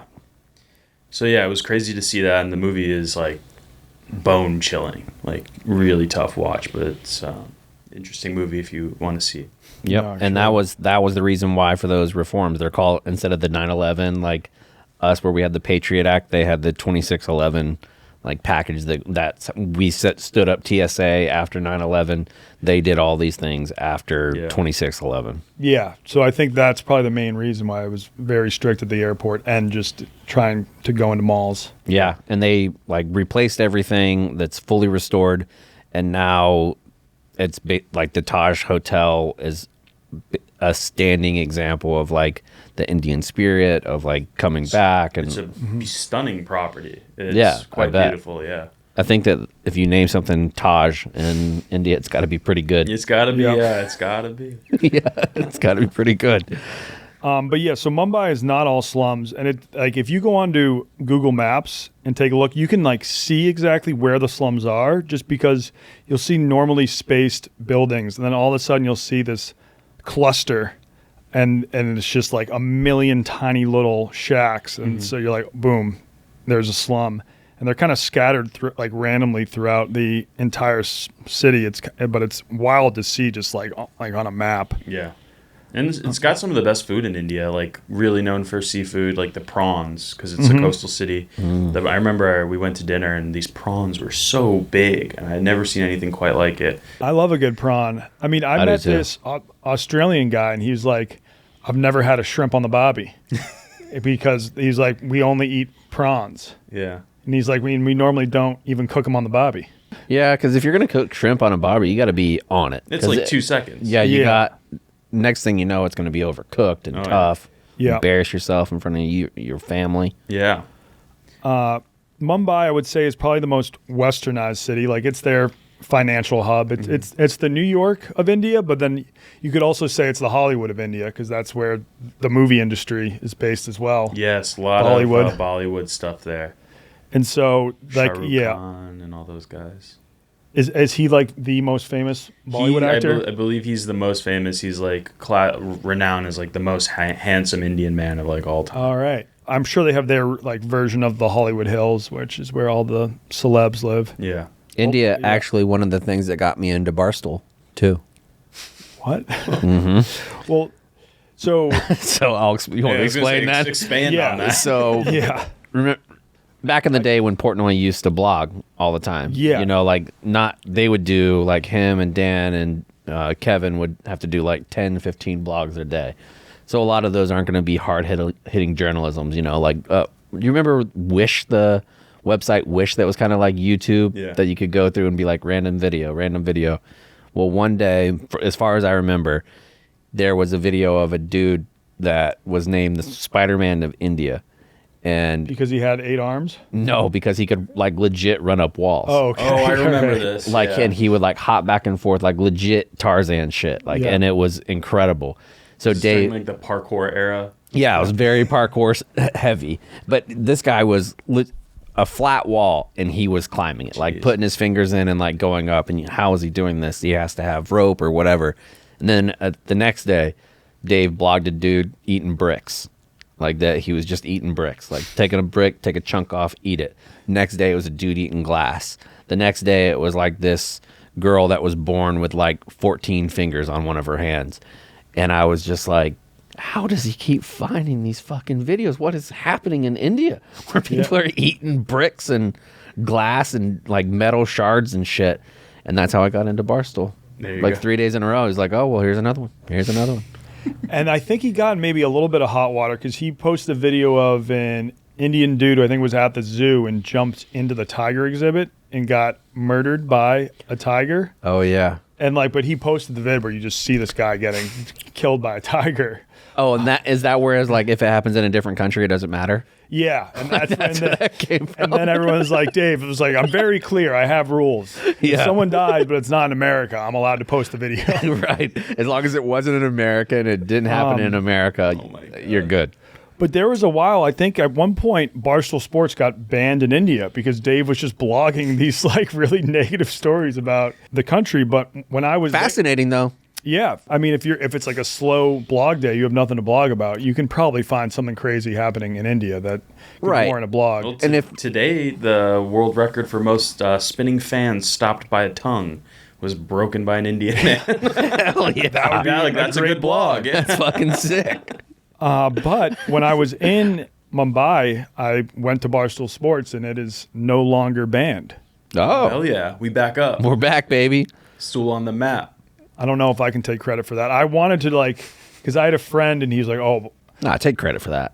yeah, because I was going to try to take credit and get it unbanned, but then it turns out it already was unbanned. Well, you did it. I met this one guy, and he's like, I have an uncle. He's like super high up in the Indian government, so I was going to try to work out a deal to get it unbanned. But I mean, getting Barstool Sports on the internet in the largest country in the world, no small feat. no, That'll that be good would- in any contract negotiations. I know. Yeah. Like, yes. Drop a Pin is sponsored by BetterHelp. Every January brings you 365 blank pages waiting to be filled. In 2025, maybe you're ready for a plot twist, or maybe there's a part of your story you've been wanting to revise. Life isn't about resolutions that fade by January. It's about picking them up the pen and becoming the author of your own life on those 365 blank pages. Think of therapy as your editorial partner, helping you write new chapters and create the meaningful story that you live your life to. I've been taking therapy through BetterHelp for a long-ass time. A long, long time. Did you know that? That we had BetterHelp has been a partner with Zero Block 30 for a long time too. And there was a period when they paid for the therapy and they provided therapy to every single Gold Star family member that there was. Like if your family member was killed in Iraq or Afghanistan, they offered therapy services for a while. Wow. Incredible company. BetterHelp is fully online, making therapy affordable and convenient. They served over 5 million people so far worldwide, and you have access to a diverse network of more than 30,000 credentialed therapists. The best part is a lot of times on therapy, you pick your therapist, you get a therapist, and then you have to start over. You have to go through the whole process again. This one, if you don't like it, you just move on to the next one. There's a really convenient website where you go on. If you don't want to look at somebody, you could do it just over the phone. You could do it via video chat, whatever you want to do. Yeah, because that's one thing that stops some people from going to therapy is just like the act of having to like drive into a therapist's office, be in the waiting room. Like that whole experience can be uncomfortable for some people. And you take a hour-long therapy session and turn it into a 3.5 hour, 4 hour thing with commute and stopping your job, doing whatever. You do it this way, you could just hop on and do it anytime. Yeah. So if you want to try that out, visit BetterHelp.com/wonton today to get 10% off your first month. That's BetterHelp, HELP.com/wonton. My mom's a therapist, actually. Is she? Did you know that? Yeah. No. Yeah. I don't know. She's retired at the moment, so don't worry. You won't get randomly matched up with my mom. But yeah, they have a lot of very competent therapists on BetterHelp, and you'll find the one that's right for you. Yep. BetterHelp.com/wonton. We should tag India on X and see if they'll No, retweet it. Tough spot for Indians on Twitter right now. Is it? Yeah, with the visa situation and Elon and Vivek. Yeah. A lot of hate coming our way. Yeah, on Twitter, and then TikTok for a while, I think, was like having its moment where it's just like a bunch of people just posting random TikToks shitting on India. Where's that one TikTok guy who goes to countries and he gets a lot of heat because people are like, you're intentionally trying to put down this other country when you come and you like eat the food and stuff.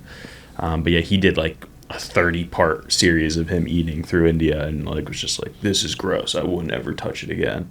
Is that the guy who was like he was going to travel to India and then eat street food every day until he got horrendous food poisoning? I think that might be the guy. Yeah. That sounds terrible. Yeah, just why put yourself through that? Right.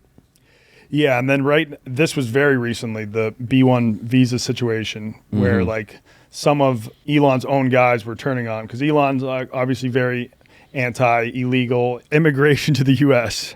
And now, but he's saying that in terms of like the developer like help that we need for a lot of these big tech companies, we just don't have the talent in the U.S. right now, and to develop the talent, it would take too long. So he's just Too much money.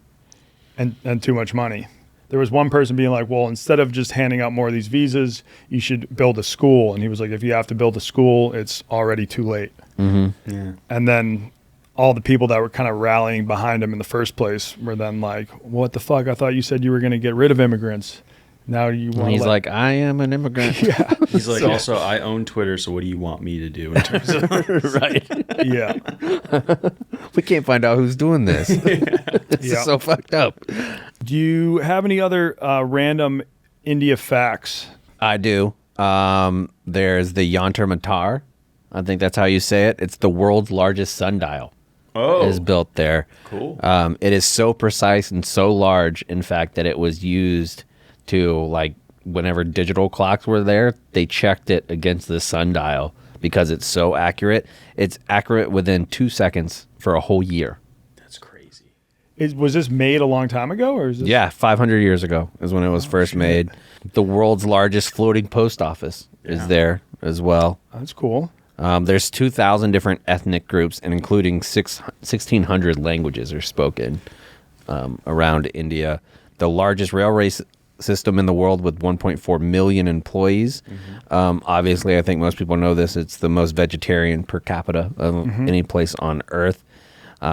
They have selfless hospitality. They have a tradition, the guest is God, which means guests are treated with the utmost respect whenever they're in somebody's home, which is nice. Maybe that's why I like entertaining so much. Like, I love having people over. It's in your blood. Jeez. The more you know. Yeah, that more you could know. be it. Guest is God. I'm going to put that up in, like, Eat, Pray, Love font. Just when you walk in my home, there's just like a floor mat. Guest is God. You're God. Hello, God. Did you notice when you were in India something called the head wobble? Yeah. Yeah. So it was. I didn't notice it that much in Delhi, but when I got to Mumbai, 'cause I think the further south you go, the more common it is. It was blowing my mind because you ask someone a yes or no question, and they just go like this. They do a little head They wobble. do a little, like, wobble. Yeah. And so It's supposed to be disarming, right? Yeah. Like, and I think a lot of times it means yes, but like because like if you do that to me, it's kind of like I don't know about that, man. but like it just meant yes. So I'd be like, oh, do you guys have any beers here? And I'd be like, oh shit, like what does that mean? and like so loose, right? Like we're all like stiff It's doing it. super fluid. Yeah. Yeah. Yeah, Like, or damn, that just dude like if rocks I'm with it. hopping in a taxi driver, I'm like, can you take me to this address and just. And then I'd be like, oh shit, I don't know if he's actually going to take me to the address. Did you have any of the Indian chewing tobacco? Sam did. Yeah, it's called like Baba? I think it's like mukwas or gutka or something. It's got like a baby on the thing. Makes your spit red. Yes, that stuff. So the stuff that makes your spit red, those are probably beetle nuts. Yeah, it's part of that. Yeah. But then they also sell pouches. Like we were able to find an Indian version of Zyn, but not a lot of people smoke cigarettes. No. Especially like coming from Turkey, where every person smokes cigarettes. I was like, oh damn, That should be a recurring theme, cigarette Yeah. status of whatever country place. yeah. we're I mean, going I to. think top 3 that I've ever traveled to, it would be Turkey, China, and Japan. Japan's huge Yeah. with it. They have a religious festival where each year 100 million people gather. It's the world's largest reoccurring religious festival. Is this the same festival where they were doing like the feces throwing that I got tagged in 5,000 times yeah. on Twitter? No, but that, I mean, We that should do was some tough. I research. have to hand up. I wrote a blog beginning of COVID when our friends in India were washing themselves with cat pee or cow pee to get rid of the COVID. Every once in a while, one of those comes out, and I'm like, we do it to ourselves. Like the Western world is going to eat this shit up. Just don't videotape it. Do it. Just like don't let them get it. Yeah. It's like our version of dogs licking you on the Exactly. mouth. Yeah. It's like, they're gonna. Everyone else is gonna see this and think this is like hilariously See? We unhygienic and we gross. told you. And like it is, but like those are my people. Yeah, you gotta claim it. Like, I yeah, was what of it? I was born here, but I gotta pick them. Yeah, so that festival is called Gor Haba. It's a festival or ritual in India of splashing cow dung on each other. We should drop a pin there.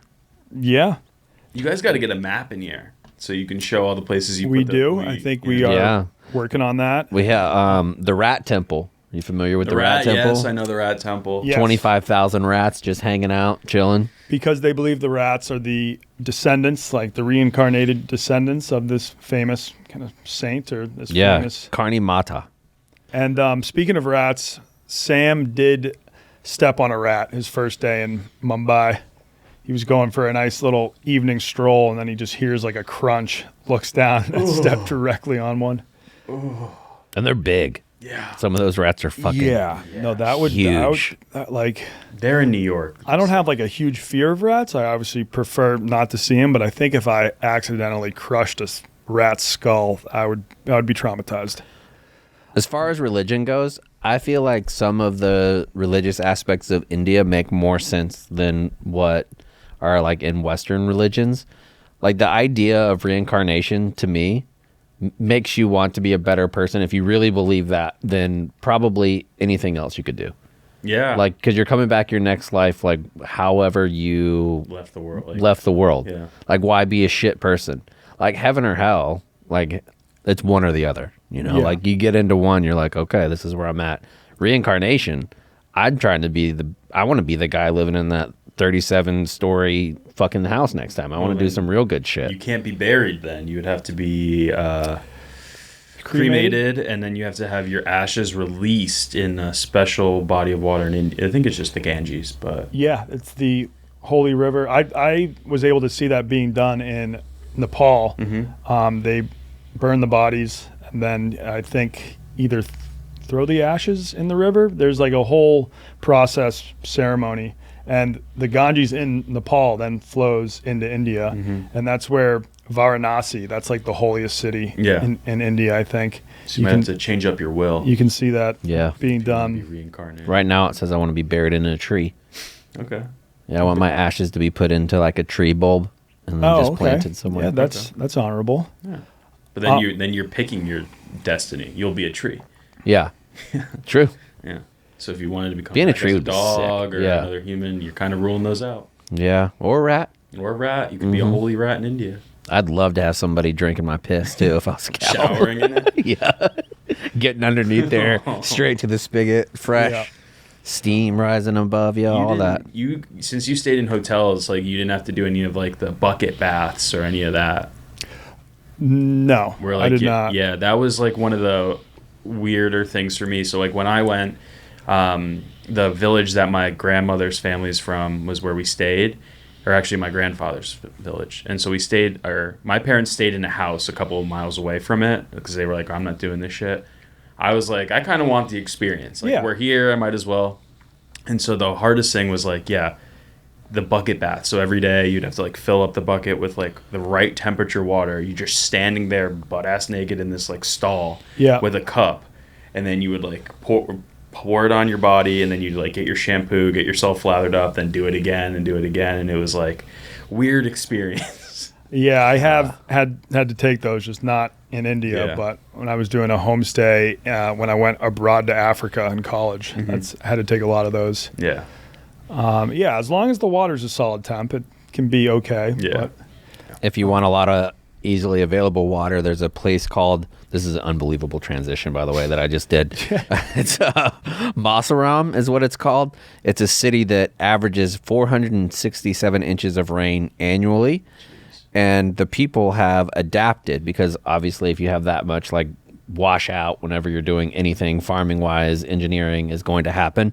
They have developed what's called living bridges, and they manipulate the different types of tree roots in order to make them actual bridges. So these bridges and we'll put some in the video on the YouTube version. That's sick. But they're huge and beautiful. Like they look like the bridges, if you're listening while you're driving, they look like where the Lost Boys in Hook would like cross over to go fight with Rufio. or from Avatar, maybe. Yeah. Or Fern Gully. Fern Gully was the original Avatar. It was. Can't you feel its pain, head ass? Yeah. It's pretty much the exact same plot. It really is. Minus Marines. Yeah. My last two fun facts for now until we do another episode on India in the future. In Mumbai, I didn't get to witness this firsthand. I think the war is over now, but for a while there was a gang war between monkeys and dogs. That I think this was probably 2007 where... What a great movie that would be. Yeah, and it got there was cats versus intense. dogs. True. So I think a dog maybe had mauled a baby monkey or something. So the monkeys retaliated by throwing all of the puppies off of tall buildings. And it like spiraled into a full-on war. That's a war crime. Yeah. You can't do that. I guess the monkeys in India aren't abiding by the Geneva Conventions. Yeah, there's no laws. We're the Avengers when you need them most. Right. Or Captain Planet.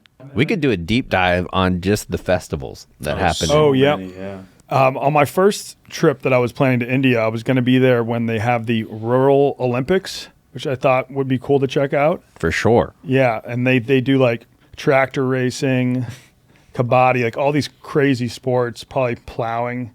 I mean, I might have more fun there than I did at the actual Olympics. We should have people in the office do that. the rural Do the rural Olympics. Indian Olympics stool stream. Yeah. I do want people in the office to play kabaddi, so it's pretty much battle tag. I think that's what they're trying to rebrand it as, so more people in the U.S. play. And I went to a professional game. It's also played in all the villages there, but it's 7-on-7, and you take turns sending one person on your team to the other person's side of the court, and they need to tag as many people and then make it back to their half of the court. But once they tag someone, then you're allowed to like tackle them and make sure they don't make it back to their side of the court. And it was wild. We went just as like people who wanted to watch. And at first they were like, oh, we don't even want you to bring a camera in. They were making it very hard for me to like film this sport at all. And I was like, guys, I'm from the US. No one in America knows about this sport. Like I'm trying to help you guys out and film a vlog. Finally, the right guy got in touch with us and like he brought us down to the court. And then we just got all access for the rest of the games. Nice. Kabaddi, though, like we could try to play on the court here. I think it would be fun. The crazy thing about it is that when you raid the other person's side of the court, you have to keep on saying kabaddi, kabaddi, kabaddi, kabaddi, kabaddi the whole time. Sounds like a Migos song. Yeah, kabaddi, kabaddi. And if you have to catch your breath, then you have to go back to your side of the court. So you're only allowed on the attacking side of the court if you're just saying kabaddi, kabaddi, kabaddi, kabaddi, kabaddi, kabaddi, kabaddi, kabaddi, kabaddi, kabaddi, kabaddi, kabaddi, kabaddi, kabaddi, kabaddi. I love that. Yeah. And it's a big deal. It's the second most watched sport on TV there. Wow. Yeah. Behind cricket and then that? Yeah. Damn. Yeah. I mean, Indians aren't great at soccer, Yeah. Yeah. so I can't imagine that How? If there's 1.4 billion, you should have people that can do literally- everything. It's the biggest mystery of the world, how they have the highest population and 0 like Hall of Famers in anything outside of like cricket. Yeah, who would be the best There's Indian no like athlete? American sports where they've like an Indian guy's come in and been like remotely top tier. Boxing, maybe? No. China, I mean, isn't good at soccer either, and they all like love the sport and play it. But Yeah. they never qualify for a World Cup. But you guys have one. Well, I say you guys, but Yeah. You guys. you guys have won a couple gold medals. I think maybe in archery. Yeah, I something? think archery. There's maybe like the range firing one. Remember there's a picture Oh, of yeah. the Indian Yeah. guy with the glasses. He looked so swaggy. I asked ChatGPT what were the top 10 best Indian athletes ever. You ready for this powerhouse? There's the one cricket guy, Sachin Tendulkar. What's his nickname? I don't know his nickname. The god of cricket. That's one of them. Yep. Yep, I remembered him. P.T. Usha. What's he? They're all cricket players. No, this is just gold medals in Asian games. This is basic athletics is what it was called. Basic athletics. The third one is basic athletics. Was it running the mile and doing sit-ups and put the presidential fitness test? Yeah, he's really good at the sit and reach. Oh my god, that's Guy. so embarrassing. Basic. I would not want to be known. I don't even know what it is. I would not- I didn't want to say it. That's why I just went I down. would not be being known for that. So number 2 and 3 on the list are just basic athletics. 4 is a cricket guy. 5, Mary Kom, boxing.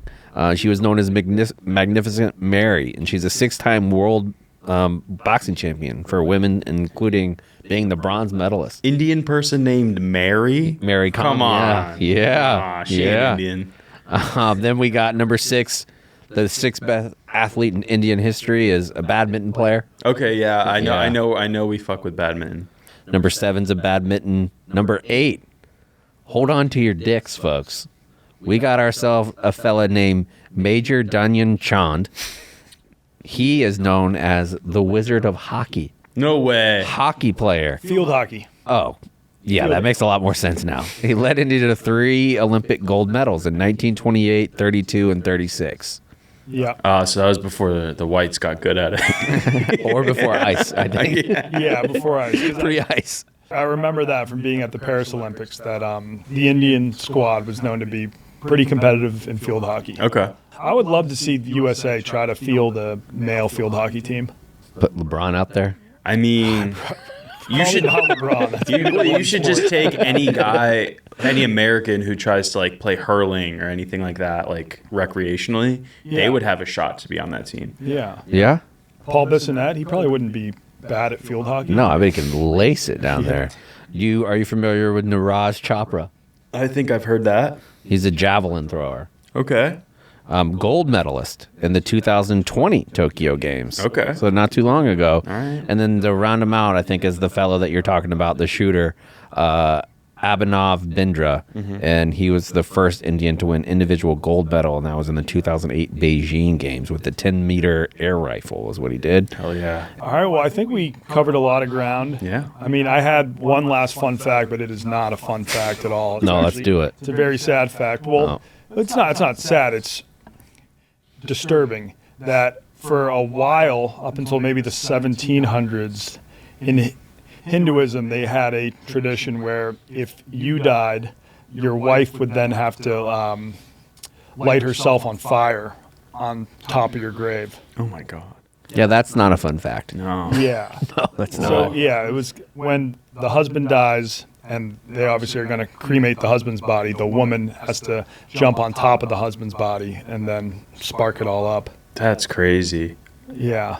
No thanks. Wow. I mean, there's a lot of crazy stuff. Like when the British ruled India, they would come over to India to play golf, and they would hire what was called a jam boy for the day. Different course than Donnie played. Yes, different courses. yes. And because the land was better than in England, right? So they'd hire a jam boy for the day, which was basically an Indian slave that they would take onto the course, but they would cover him in jam so that they would not get any bugs attracted to them. The bugs would all go to the guy covered in the jam. Shit. And his like payment was to that he got to take the jam home to his family that he was covered in all day. And the only reason I found out about this, because I had no idea, at my school that I went to college at, everyone named their houses, like signs. And one house decided to name their house Jam Boys because they were like, oh, yeah, like we jam. Like they had no idea about this connotation. Yeah. And like we saw the sign, we're like, that's cool. 24 hours later, there's like an article in the school newspaper about it being like they had to take it down because it was like a bad thing, and it was like this whole thing. And then all my friends started calling me Jam Boy. That's like a thing. But yeah, it was that was a very sad thing that they used to do. That fucked me up. That one fucked me up. That one did? Yeah, dude. That's it. It's to put somebody through that level of misery. Yeah. And then be like, your payment is what you're fucking wearing, covered in bugs. Yeah, no, it was messed up. Damn. Man. Messed up. When was that? 1800s? Yeah, whenever they were 1800s. Yeah. Jesus Christ. Yeah, it's crazy. That's not what we're going to call the episode. No, don't do that. Don't do that. Jam Boy Miresh joins us on Drop a Pin. Drop a Pin feature. Barstool's first ever Jam Boy. Oh, no. Your so parents bad. see it and be like, what the fuck? Where did you just sign on to Oh work? my God, that would be so bad. Can we do that, Don? Can we have, like, for the thumbnail? Maybe No, just covered. No. or what about just Photoshop them into, like, a Welch's shirt? No. Maybe we can get that as an advertiser for the pod. Oh, man. Welcome to Drop a Pin India. Brought to you by Featuring our first Jam Boy, Miresh. Barstool Jam Boy. We could go get a couple of those Uncrustables. It's my new Twitter handle, Barstool Jam Boy. It is a sick name. I mean, it sucks knowing the meaning behind it, but Yeah. it's a legit sick name. That's why, like, I feel bad for those guys that they like uncovered a slur, by just thinking they had the sickest name for a house. I thought it was just some dudes on like bongos. Yeah, they were just like, "Yo, we like to fucking party," and they were like, "Oh no, this is wildly we get offensive." super fucked up on real sugary Coke and mid weed. Yeah, I mean, I wouldn't put it past Riggs to hire a Jam Boy. Hopefully he does not listen to this, because then you might just get like a random email from him being like, Beef's gonna be beef's their new jam.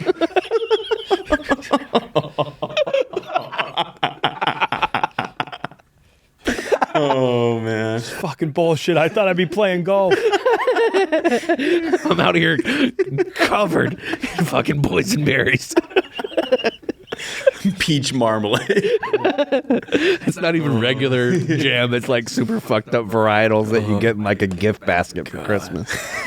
I'm trying to think like what it would be like being a Jam Boy, because the mosquitoes, Trying to put myself the in his mosquitoes shoes. would probably just get like caught in the jam. So like, Yeah. are they even biting you? Or You're probably not getting like bit unless you have any areas that are uncovered.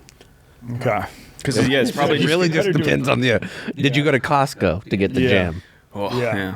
Now, is there still a lot of like anti-British sentiment? Yes, a lot of Indian people have a lot of not good feelings towards the British. But then there's like the types like my dad, born and raised in London, super British, loved England, loved all the shitty food that he would eat there, and like Do you have a British accent? yeah, my dad did have a British accent. My mom still lives in England, so she actually moved back a couple years ago.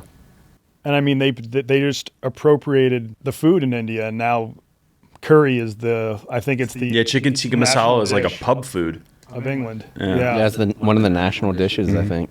And people say London has like the best Indian food. Oh yeah, you got to go to Brick Lane. That's where like all the Indian restaurants are. There's quite a few that are. There's like a Michelin-starred one, Gymkhana. And then there's what's the big one? You can't think of it right now, but it's got like several locations. Really good food. All right, I think we really need to. Let's get cultured. Let's do it. All right, welcome back to Gettin Cultured, and today we're going to be hearing from the listeners again. The pinheads. Yeah, come on. Totally missed that. The pinheads. I think we've only taken voicemails like once so far, so Yeah. it's exciting to get you guys back in the mix. I'll just play a few of these. We'll see how much time we have. I really don't have a question in particular, but I'd love for you guys to do a show about Guam. I'm a veteran myself. I did 3 tours in Iraq, but the 2 years that I did in Guam was an awesome experience. There's a ton of history there, from being a penal colony to involvement in World War II because of its location in the middle of the ocean, to having a runway on it that's big enough to land a space shuttle, and it was specifically put there as a midway point in case anything happened. But there's a ton of history on the island, and I'd love to hear your guys' take on it. My name's Joey. Thanks for everything you guys do. I appreciate it. Have a good day. Cool. Thanks, Joey. Yeah, thanks, Joey. Well, Guam holds a very special place in Chap's heart. It does. So Guam, I'll set the scene a little bit about Guam, why he's probably there. So in the last few years, really the last 10 years, there's been a lot of hullabaloo in military circles and defense circles because Japan wants us to leave Okinawa. We seized Okinawa after the Battle of Okinawa in World War II and have basically held on to the island, which is really similar climate to Hawaii. It's beautiful. Okinawa is absolutely beautiful. Yep. There's so many things to see. There's so many rich history. But the Okinawans want us out, and rightfully so. I mean, we took it 70 years ago at this point, so they want their land back. And one of the ways that we have kind of quelled some of that unrest is that we have reduced the amount of troops that we have, because Okinawa used to be one of the biggest spots for Marines to get stationed. I was there for 4.5 years, and one of the things that I loved about Okinawa is the people. And they want their places back, so the Americans have pulled back, and we have moved some of those forces that were in Okinawa to Guam. So Marines are staying in Guam a lot more than they used to. Well, in Japan, there is no U.S. federal magistrate. There's no, so if you get, let's say you commit a crime and you're not under the UCMJ, the Uniform Code of Military Justice. So you're not an active duty military member, but you're an American that lives in Japan. If you commit a crime out in Japan and the Japanese police don't want to charge you or press or anything like that, there's nothing really that happens. You're not under American jurisdiction. You're not under American law anymore. So you're kind of in a no man's land because there's no federal magistrate. Yeah. Because Guam is a territory of the United States, there is a federal magistrate. And because there's a federal magistrate, they can produce and they can have different American legal system things happen, like divorce. So when I lived in Okinawa and I found out while I was in a hospital bed in Fallujah after I gotten shot, 3 days after I got shot, I found out my ex-wife had cheated on me. So I wanted to get a divorce as fast as humanly possible. And the fastest way there was to go to Japan. It wasn't to put in your divorce papers in Michigan. Go to Guam, you mean? Yeah, go to Guam. Yeah. And so if you go to Guam, you got to stay for 3 days because you can establish some sort of citizenship, is what they call it, like Guamanian citizenship for their courts. So I flew to Guam after landing in Japan, hung out at a beach hotel there for 3 days, walked into the magistrate and was like, I'd like a divorce. I went through LegalZoom to get everything done on LegalZoom, printed out the PDF, had my ex notarize the papers on base. We brought it to the court system in Guam. And 3 days later, there was no wait period, no nothing. We were divorced in 2 hours. And how much did it cost you? It was probably $75. $75 for a divorce. That's not bad. Yeah. If you're going to get one, I highly recommend it. Okay. Yeah. But they only do non-contested. So if it's a contested divorce, even if you're let's say, so there's some states that'll have a waiting list. Yep. I think Florida used to have a year. I'm not sure if it's like that anymore, but some states still have it on the books where you have to wait a certain period of time, like a cooling off period, a judicial cooling off period. If you don't want to do that and you just want to get away from your bitch ass husband or ex-wife real quick, the best way to do that is to go to Guam. You'll have a great vacation. You'll do all the stuff that fellow was talking about, great seafood, and then you're divorced. Okay, boom. Yeah, I remember first hearing about Guam. I always knew it was a U.S. territory. But when I lived in China, there was a guy who was going to NYU Law School, but in Shanghai, they have a campus out there now. So he was doing his last semester of law school in Shanghai. And while he was already in China, found out that he had failed one of the exams that you have to pass in order to graduate from law school. And the exam has to be taken on U.S. soil. So, and I guess Guam, It is. it qualifies as U.S. soil. So he was like, "Fuck, I failed this test." So he had to. It's not a short flight. It was like maybe an 8-hour flight from. That's what I was thinking. From Shanghai to Yeah. Guam. Had to fly there, take the exam, and then probably had a fun day on the beach, and then flew back. Did he pass? Yes, Nice. thank God. That would be tough. Yeah. 16 hours on a plane just to fail an exam. Yeah. But Joey, that is a good idea. I think we should just do one episode which is on all U.S. overseas territories, which would be Puerto Rico, Guam, Saipan, There's a lot, dude. and the Marianas Islands, and St. John, which is the U.S. Virgin Islands. Let me see how many there Something is. like that. I think there's like 5 or 6. And the only thing I know about Guam as well is my friend went there and he said they love to drink kava, which is this psychoactive drink that is legal in the U.S., I think. It's a little bit, I guess it's similar to booze in some ways, but there is no alcohol in it. There's 14 overseas territories. That's what we got. Damn. Okay. This dude reached out for advice because he's doing a graduation trip to South America. Like he's going to Rio de Janeiro, Santiago, and the Iguazu Falls. I don't think either of us have been to that part of the world. But that sounds fucking great. Yeah, it sounds That's fucking way better sweet. than like some normal going to like fucking Myrtle Beach. Yeah, and that's actually No disrespect to Mook. in terms of now that I've crossed India off the list, it is like that. If I could go anywhere in the world right now, it'd probably be South America. Really? Yeah, I would say so. Let's Peru. set it up. We got to do it. We got to For do a sure. trip together. Yep. And my friend who has been to Iguazu Falls says it was one of the most spectacular things he's ever seen. So you will have a blast, but we will unfortunately not be answering your voicemail at the moment. Another dude this is more of a recommendation, not a question, but he knows an American guy that was held in a Philippine prison for 5 years, charged for rape, but he had like a airtight alibi, but he just had to wait for his trial for 4.5 years. And then when he finally went to trial, they were like, "Oh yeah, you clearly didn't do it," and was released. And so he thinks we could get that guy on the pod. I'd be down to talk to him, Yeah. see what it was like spending 4.5 years in a Philippine prison. Would the Pinheads want a super heavy episode like that? I mean, we just did North Korea, so probably. Yeah, and we got a lot of positive feedback And Syria. on the North Korea episode. So yeah, I'm down to talk to him. It sounds like he did not commit the rape. He was cleared of all charges. So Which I think we would say if he did, we would not have him on the pod. no No. rapists allowed on the pod. But Yep, this guy firm was stance. he was cleared of all charges. All right, we'll play this one. I don't know if we have ever answered this. Hey, Chaps. Hey, Donnie. Big fan. Ryan from Cincinnati here. I was wondering, through all of your travels, both pretty well-traveled guys, what city or country did you feel the most unsafe in? Chaps, I'd imagine it's probably Iraq for you, but I would love to hear your answer. Thanks, guys.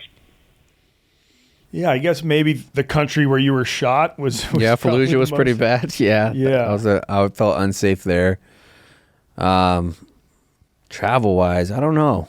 I think I think I've said this before. I traveled so many places with guns, so it wasn't as bad for me. Like I always went with like another group of Marines or wherever, so I never felt like super unsafe. Although when you're traveling as a Marine, you might feel a little unsafe because there's also like a target on your back. You may feel like in certain areas. Yeah, a little bit, but when you're with such a big group, like if you're going into a place like that, and when I would go places with like the president, you're going with people that are competent shooters. Like you're going with people that are competent in bad situations, so Yeah. it wasn't like that. I mean, probably just like anybody else, like big American city, big international city where you're by yourself and you see like a group of dudes that you know you shouldn't probably be around. Mm-hmm. That's like the most unsafe. I feel like that's a universal feeling. Yeah. I mean, for me, it was probably when I was traveling with White Sox Dave in the slums outside of Santo Domingo, in the capital of the Dominican Republic. I think that was one of the few times in my travels that I've actually paid someone protection money.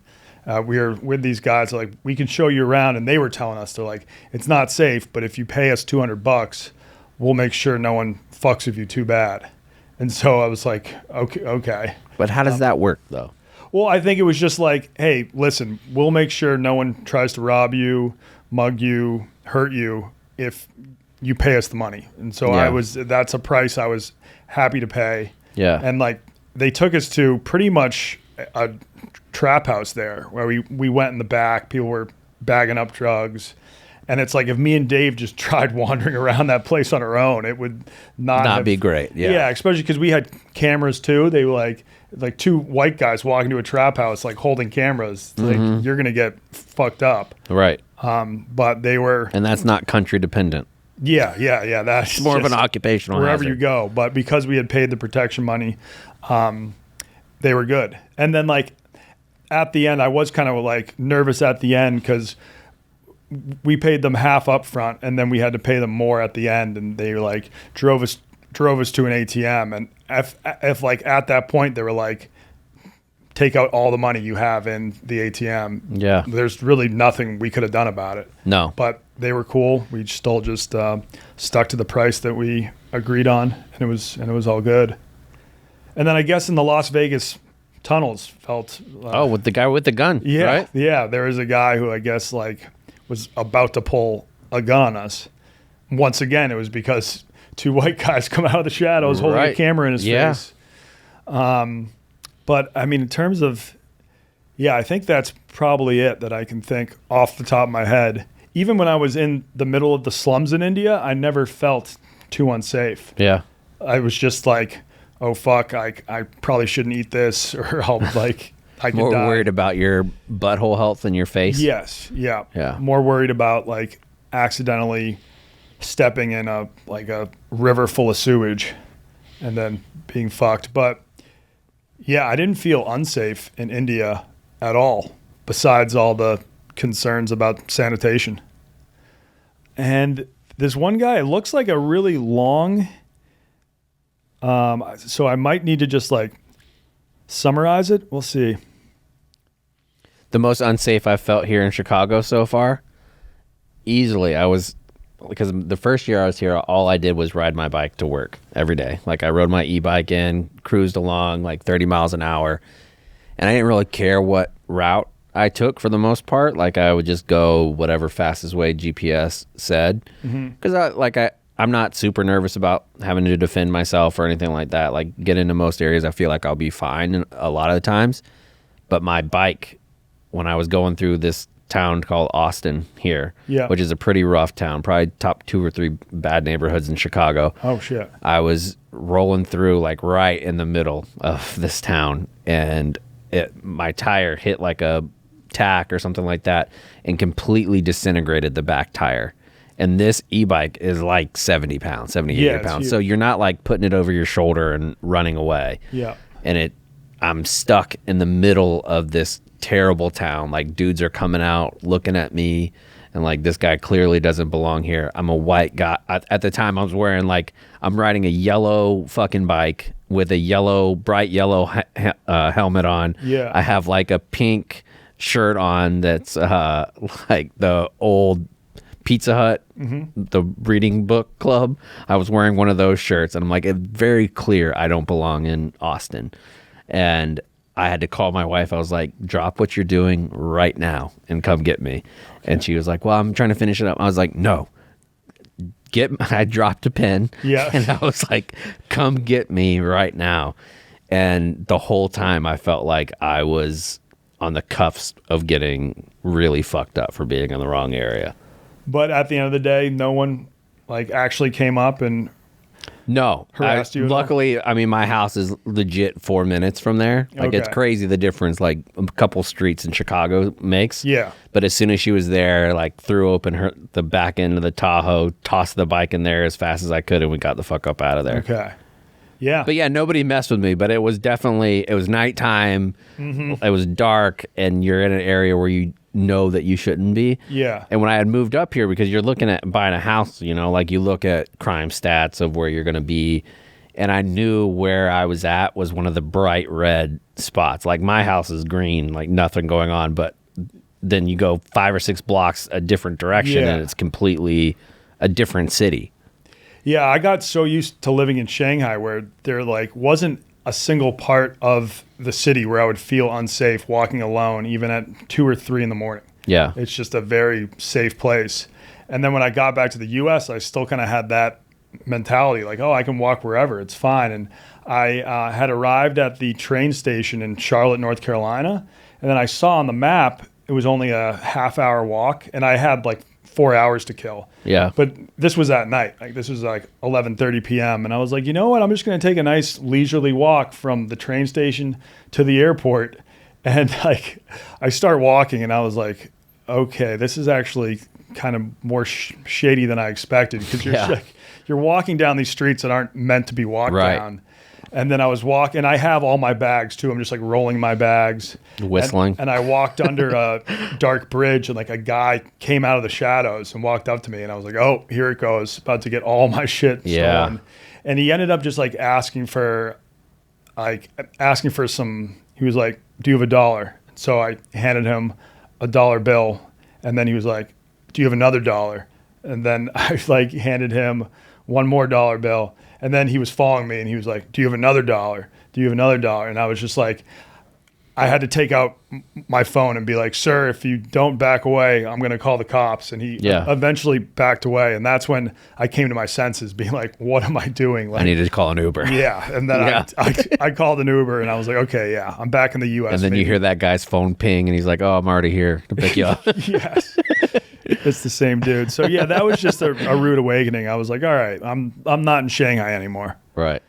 We can listen to this one. This is a shorter one.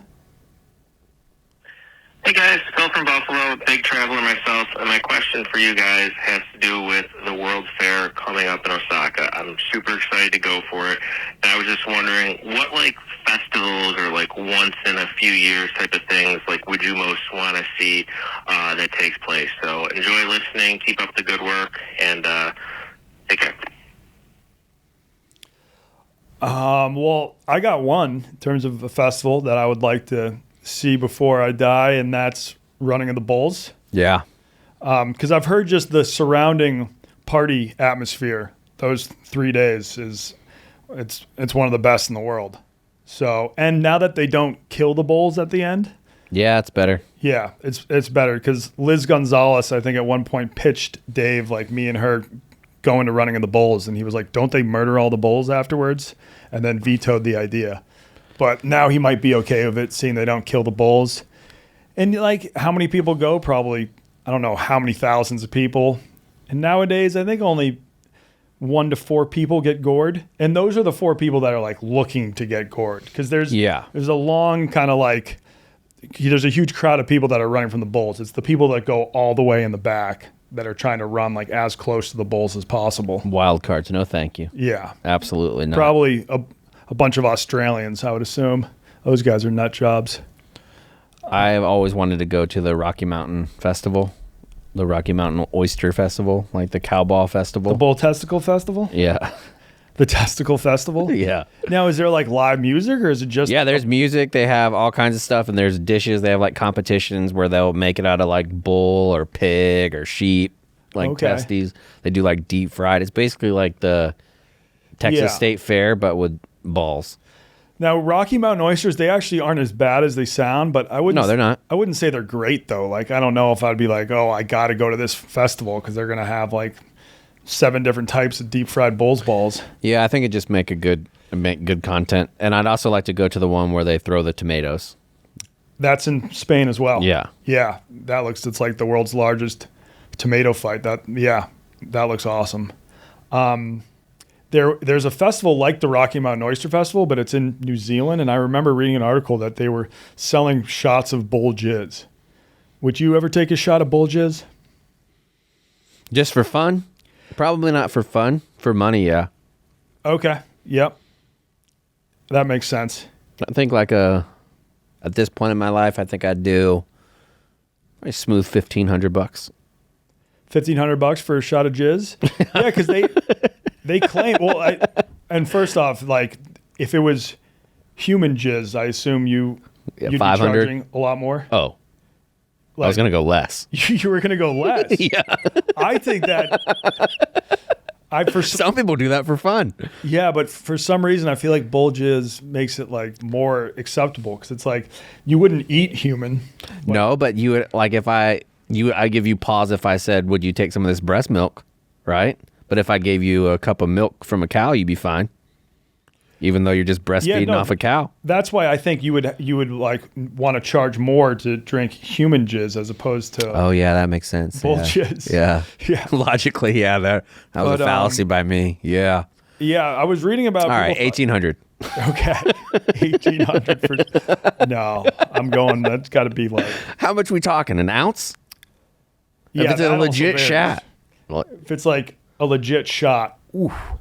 No, I wouldn't do the human jizz because then you there's a good chance you probably know whose it is. You're like afterwards you find out, oh, that was KB's. Well, okay, what if you do it? They did the yak wheel and it's spinning and it lands on but then you find out after. No. I wouldn't because there's not one person who I'm going to find out afterward being like, oh, it's okay. I just drank his jizz. Yeah. Yeah, I guess so. But apparently, bull jizz, it's got some ingredients like maybe it raises your testosterone. Has got to. If you have low T and you start drinking bull jizz, yeah, you gotta funnel that. Increase your T. This is the last one we'll do How today. are you? It's Ryan in Cleveland. Hey, I've been to Costa Rica a few times, and I was just wondering, have any of you guys been to Central America? If so, I'd like to hear about it. Thanks, fellas. Really enjoying the pod. Cheers. All right. We got Ryan in Cleveland. Now, I did go to Central America. We did this high school field trip to Guatemala. It was Guatemala and Belize. It was in our biology class, and we had to do a bunch of fundraisers throughout the year. But we had a teacher that was super gung ho. I think had done research down there in the past, and it was awesome. I think it was one of my first time drinking beers because they don't have an age limit down there or something. And the only Spanish I knew was Donde Cervezas. So I was able to sneak out of my hotel and bring back beers for everybody. And I was like the hero of the trip.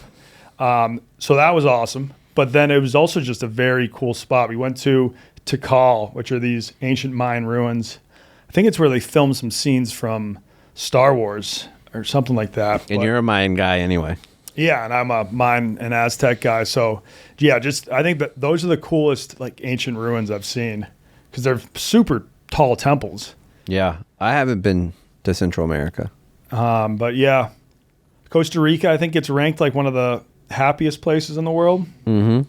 So, and it's not bad real estate if you want to move there too. All you have to have is $60K in American cash. Yeah, I have a very close friend who recently moved down there, and he's St. John. St. John. He's in this small surfing community. There's a lot of surfers down there. Yeah, it's one of the best surfing spots in the world. Yeah, it's one of the spots that the waves break both ways, left and right. Oh, okay. Because I know I know some surfers that will surf up in Massachusetts in the Northeast during the summer, and then once the winter hits, they go down to Costa Rica and surf. Yeah. Not really sure how they make a living, but I don't know. They also have spots in Costa Rica. Have you ever heard of WOOFing? Mm-mm. It stands for World Organization of Organic Farmers, but they'll be like, hey, if you work on my farm 3 or 4 hours a day, then you'll have free room and board. And they have them all over the world. So if you need a really cheap way to travel, you just you go on the Woof website, and then it's you just find a spot where it's a part of the world you want to travel to. You agree to working however many hours a day, and then you don't have to worry about paying for a hotel or food. Do they have a Uber system? Rating? Yeah, I'm sure. You can for read the worker reviews. and the host. I don't know if it's for the worker or the host, but you can definitely review and read from people in the past that have worked there. Because Okay. I'm sure like sometimes it's just like you got to do 1 hour of work a day. It's super easy. And then I'm sure there are places that like actually put you to work and you're just like shoveling shit for 6 hours. Yeah. But if you're looking for a cheap way to travel, I know people who have done it and it's worked out pretty well for them. We got some more, but I think we're going to save those for next week. Yeah, make sure that you keep putting those in. We like doing those, so make sure that you have the number? I don't have the number. We'll put the number into the bio and all that stuff. Yes, we will. All right, peace out. How do you say goodbye in Hindu? Oh, let me see. I think you say hello with namaste, or namaste might just mean peace be with you. Goodbye in Hindu. Alvida. Alvida.